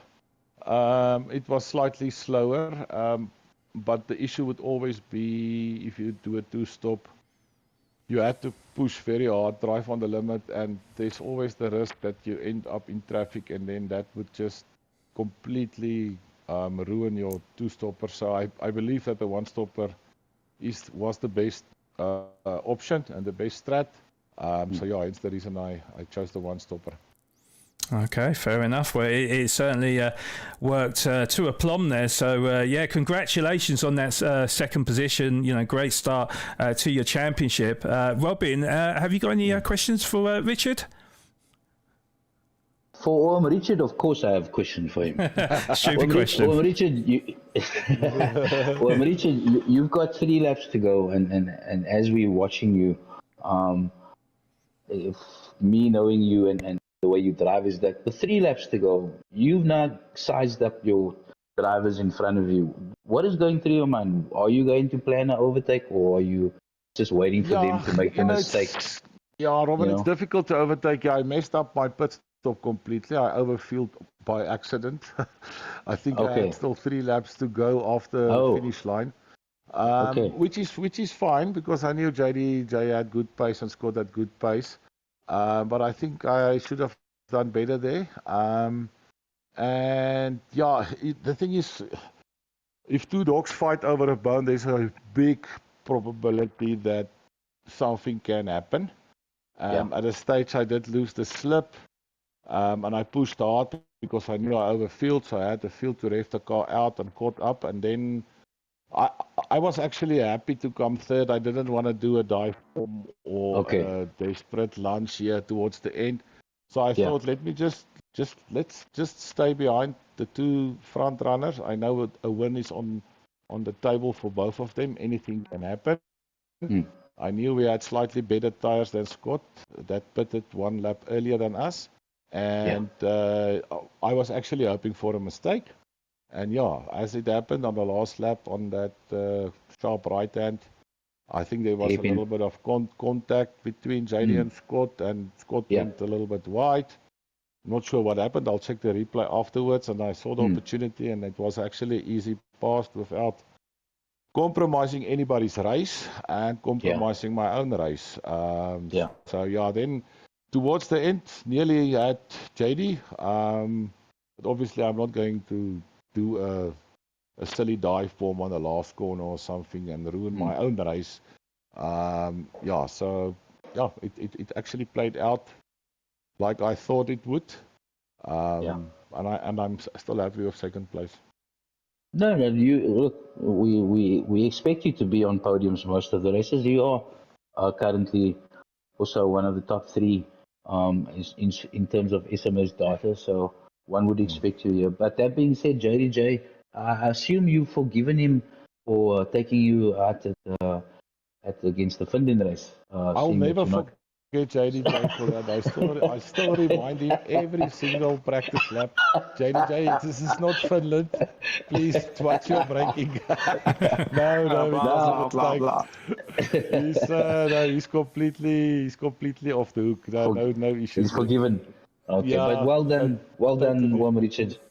Glad to see you on the podium, and good luck for the rest of the season. No, thank you. Appreciate that. And Richard, just wanted to add to it as well. So obviously, the first race, you've got it out the way now, and are you feeling confident ahead of the season now? Do you think this could be your season? Do you think this could be the one where you could be crowned the champion? Yeah, I think it's possible. It's definitely possible. Tier 1 is hectic. It's a fast guys that's in Tier 1. But yeah, anything can happen. I'll see. What's the other combos? I haven't gone through the list completely yet. So yeah, what cars I'm going to choose, and some of the tracks I like, some of them I dislike. But be as it may, I'll give my best and see where I can end up towards the end of the season. Yeah, that's fair play, to be honest. I was going to say maybe JDJ will have something to say about that, but nevertheless, JDJ is 1 point ahead of me in the championship, I promise you, and I'm saying it on air. I'm going to take him out for the Finland. I'll never do that. I'll never do that. thought it was fighting words there. Thanks so much. Yeah, cheers, Richard. Cheers. Cheers, hello, bye. Bye. Okay, yeah, always interesting to speak to Richard. But however, we do need to congratulate VSR JDJ for the race victory, the first victor of 2026. What a fantastic performance from you! It was a exciting race from beginning to end. How are you feeling after your performance today? I'm feeling quite well. Everything that we practiced came true in the final. So yeah, I can't be more happy. Everything went quite well. We knew Nutcap was pushing, as we could see on the Delta, especially on the straight, that he was still pulling away from us. By the amount he was pulling away, because we know the Audi is a bit quicker on the straight lines, but by the amount he was pulling away, we knew he was going all out. So we decided just to sit back, fuel save, and we know with the amount of refuel that we have on this race, we knew by having the larger capacity left when entering the pits that you could cut tons of times and tons of time. I think it was like around 3.5 seconds, and then went down to, I think it was underneath the second. So we knew that was the important part, and at the end it was a three-way battle for the win, and yeah, really chuffed with it. Yeah, indeed. Yeah. Well, so in response to your answer then, was you quite surprised at the competitiveness of Nutcap towards the end, where you probably knew that the tyres were going to fall off a cliff, but yet he was still there and he was still challenging. He was, you swapped positions. I think it was the second to last lap as well. So was you quite surprised with what a tough opponent he was towards the end? To be 100% honest, not surprised at all. Especially seeing last season, our Nutcap in his zone with the right amount of practice and everything, how he can be a force to be reckoned with. I saw with the qualifying, the pace that he had, especially on the Audi, which I wasn't expecting.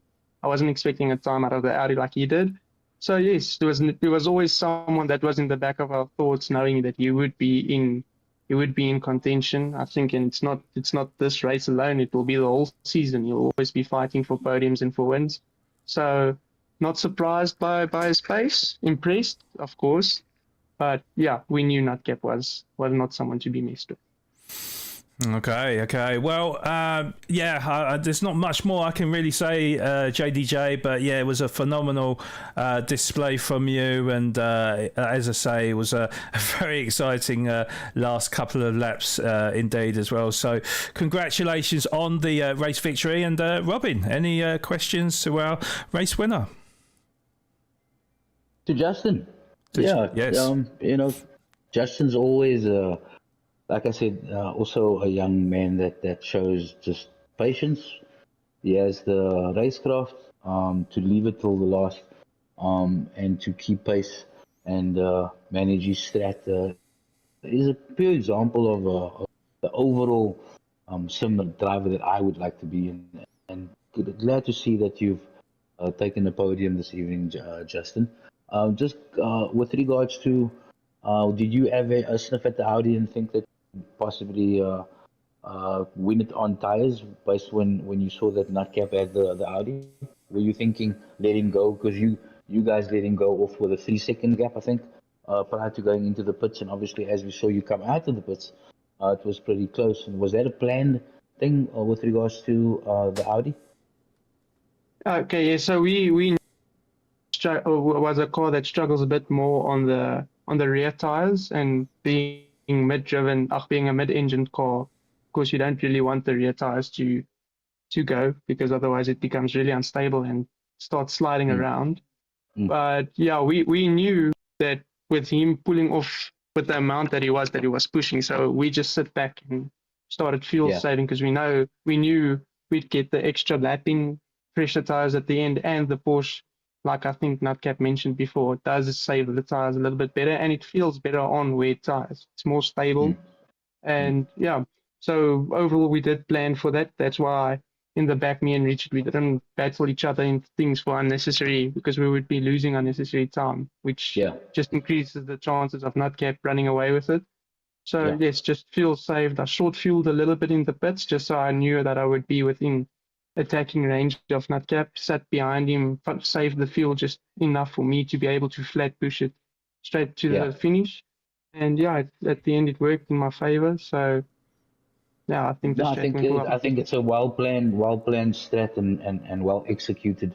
And I think it's just gonna make the season one so much more interesting, more GT7 format related, where different manufacturers with different tire wears and different fuel consumptions will play a huge advantage.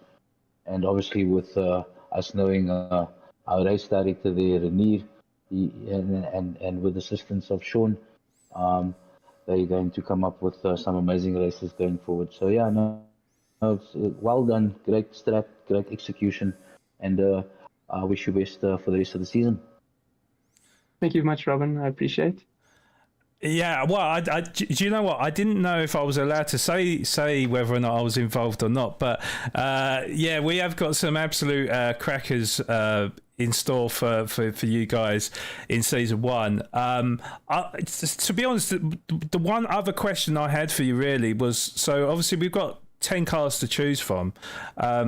Now, like, if there is a circuit that you feel there's, you know, more than 2 cars that are competitive at the circuit, will it always be a team decision of what car that you pick? Or if you're feeling particularly confident in a different car to what maybe the team is choosing, would you actually go alone and pick a different car?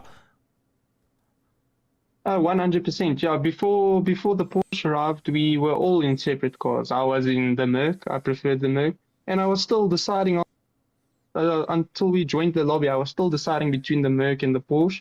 But yeah, we all were in different manufacturers. I was in Merc. Richard was in what did he say? Oh, well, he was in a different one, but the whole team was split into different cars. But yeah, we all of us, we choose the Porsche because of the capability of fuel saving and the fact that it's so well on the tires, and the pace was quite well with the Porsche. So that's why at the end of the day, we all chose the Porsche because of the benefit that we saw in it. But in the future races, I'm pretty sure everyone will split in which manufacturer they choose. Okay. Well, that's certainly interesting, and can't wait for that one indeed.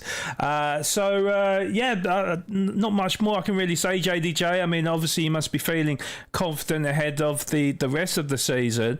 But yeah, a huge congratulations has to go out to you for the race victory, and yeah, look forward to seeing how you get on for the rest of the championship, including Suzuka next round. Thank you very much. Hoping to see you guys in the next one as well. Awesome. Hopefully we'll be speaking to you again soon. But yeah, thank you for your time, JDJ, and take care, and we'll see you soon. Thank you. Cheers. Okay. So yeah, Robin, some interesting thoughts from the podium drivers, and I think we got a few good answers there. But certainly a lot in store for season one, I think, Robin. I think you might be muted. Oh, sorry, there. Yeah. One of my dogs were giving me some issues. So, you know, what makes this season amazing, and we haven't done it in a while, and I think we also haven't had the opportunity now with the update to make certain adjustments to the settings with the need. That it's most certainly going to be one of the most exciting seasons with regards to a manufacturer's cup. You know, it's almost like for me, it's nice to see, and SMA will keep data. Obviously, we may even squeeze in a manufacturer's kind of like title, and all the guys who chose, for instance, the Porsche. Or, you know, it's going to be such a close contested championship amongst different cars. One make races are good, but it makes it way more exciting when there's just a bit more technical differences between the cars that can create different strats, and that's what makes the racing amazing. Yes, indeed. Right. Well, Robin, I guess we need to have a look at the next track. I mean, we kind of gave it away anyways, but let's have a... yeah, but let's just have a quick look at it anyway. A little recap on our next race for round 2. Okay, so for round 2 then, we do fly over to Asia, Japan for the world famous figure of 8 location of Suzuka.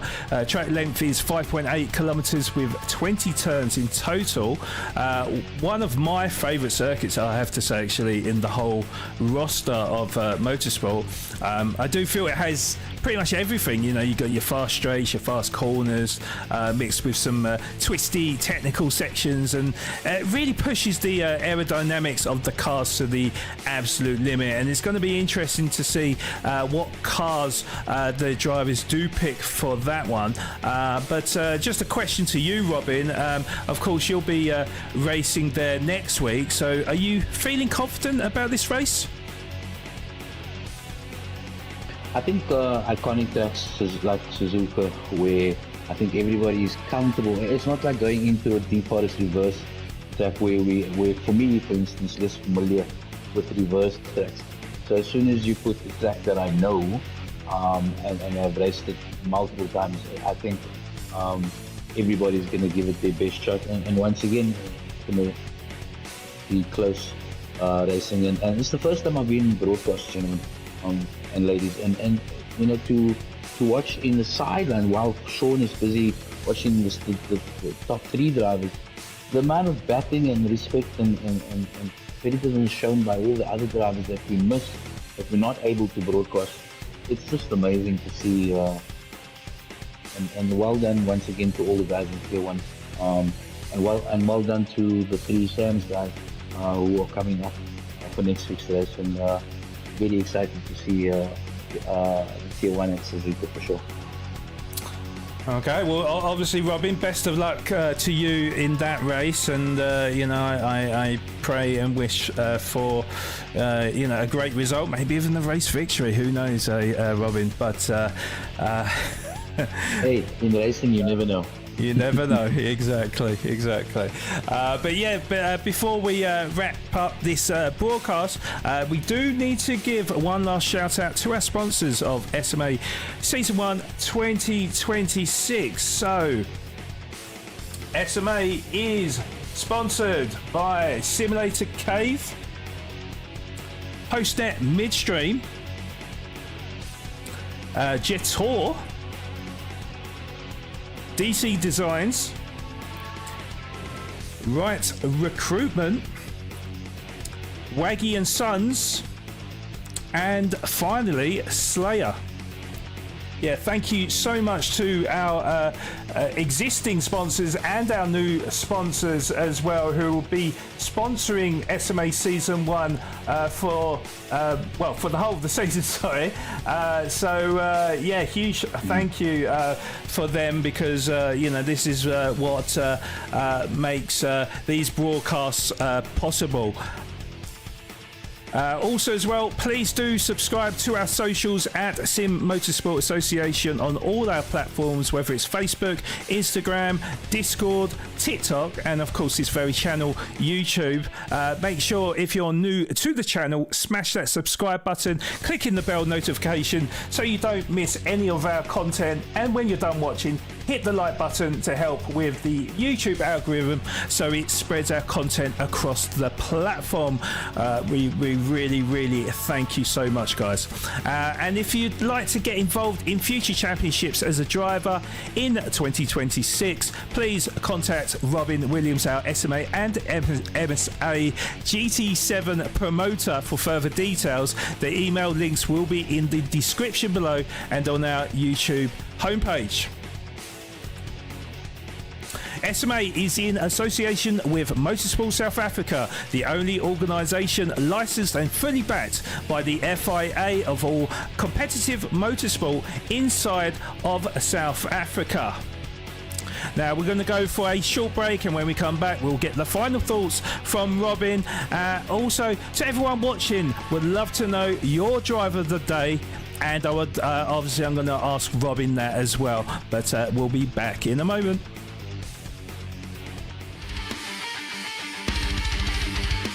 SMA is brought to you by Simulator Cave,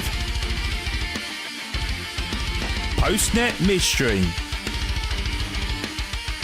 and Jetor, our official sponsors of SMA Season 1 2026. SMA is brought to you by Simulator Cave, Postnet Midstream, and Jetor, our official sponsors of SMA Season 1 2026. Okay, so Robin, it's been a very eventful start to our season. I have to give you a big thank you for joining me today. Hopefully you've really enjoyed yourself.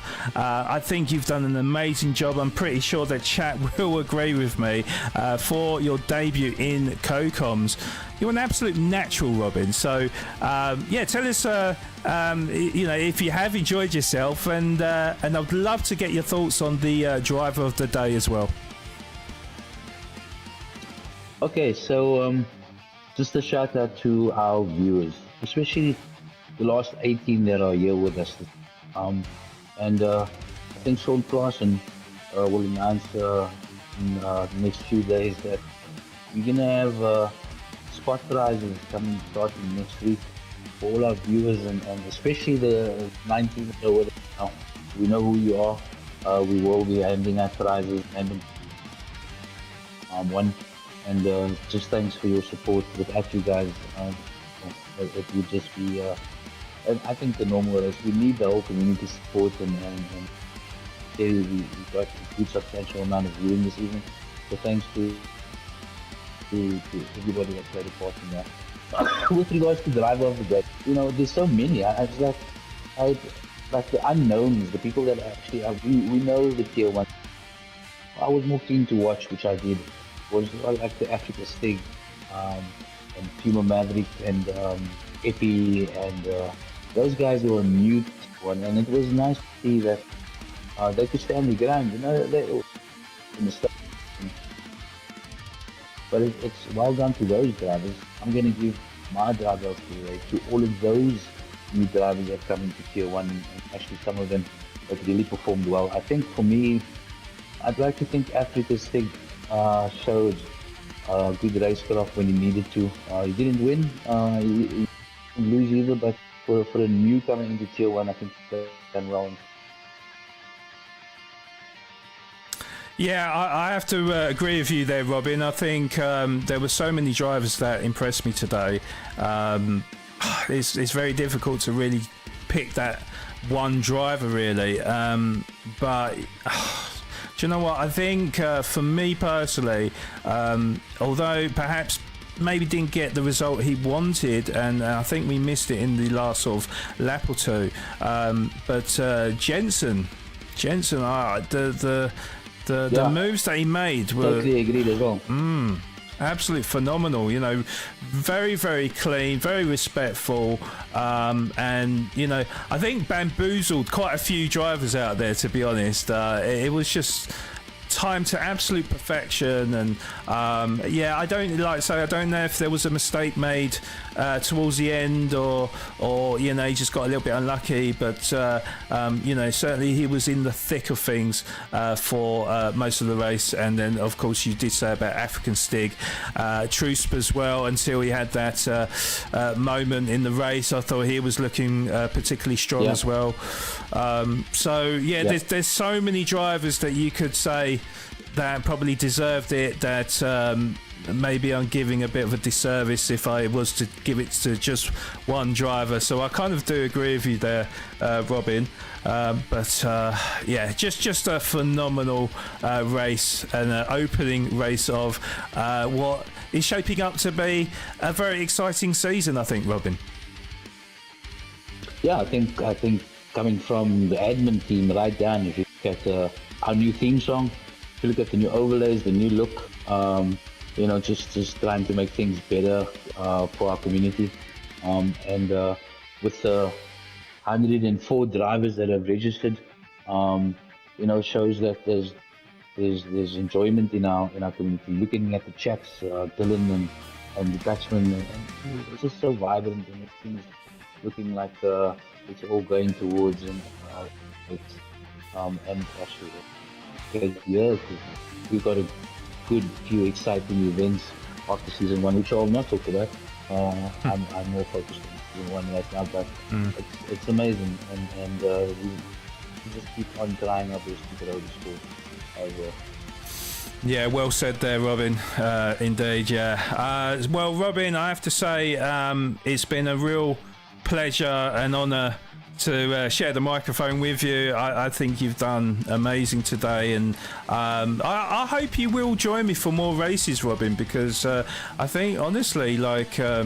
yeah, I know that you was a little bit worried going into this, but honestly, you're natural. Your race and track knowledge is impeccable, and I definitely. Sean, it's not gonna get you a raise, just in case you trying to get a raise out of us. So it's not gonna work. Damn, he knows me too well. Damn. No, so look, I was anxious, and I'm scared to go into the SMA chat group to see what those buggers are all talking down my back. But it was very anxious. But like I said, you get caught up in the racing, and as a sim racer, watching it and experiencing what these guys are do with their cars was, you get drawn into it, and it was just me just saying what I see. I didn't have any script in front of me, so it's actually the drivers that gave me the confidence to be able to at least have a moment in the broadcast, if not as a driver, at least as a broadcaster, right, Sean? Hey, I mean, you could go down my route. You figure out that you're not fast enough, so you're like, do you know what? Yeah. We'll just take up commentary instead and just pretend that we know it all. So. Yeah, you know what I mean. Yeah. I can always go the latter, but it was amazing. Thank you so much for the opportunity. No, and once again to the admin and to everybody that is involved.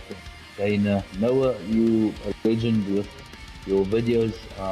Sean, I think we need to play that video again as we say goodbye to our viewers. But just excited about the future of SMA and the future of the community that makes it. So just well done to everybody. Great stuff. Yeah, no, I second that as well. Yeah, there's a lot of people working on the broadcast in the background, and a lot of I'd say a lot of people that are kind of like unsung heroes that play a very important part in everything in SMA, as you say, from the broadcast to kind of admin to just everything involved, and of course, like the drivers and the amazing community we have here, and all the support that we've had in the YouTube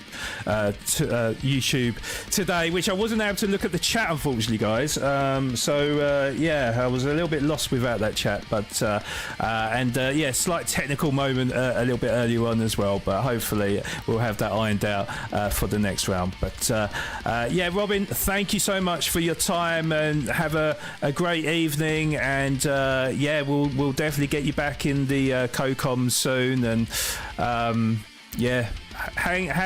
your head high. Hold your head up high. Sorry, that's what I should have said.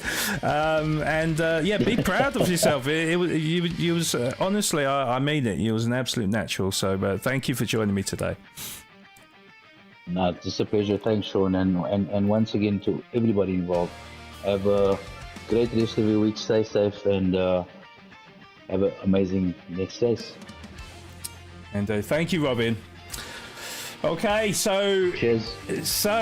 We are actually now one race down and 7 to go, and it was, of course, VSR JDJ with the first win of this calendar year. Is this an early indication of things to come, or will other drivers lay down their marker in races to come. Make sure, if you haven't already, hit that like and subscribe button to help grow this amazing community, and we'll be back for round 2 at Suzuka for the 9th of February at 8:40 p.m. Central Africa time, so miss it or miss out. But I've been your main host, Flawed Genius Gaming, signing out for another week, so stay safe out there. Thank you for watching, and we'll see you next week. Bye bye for now.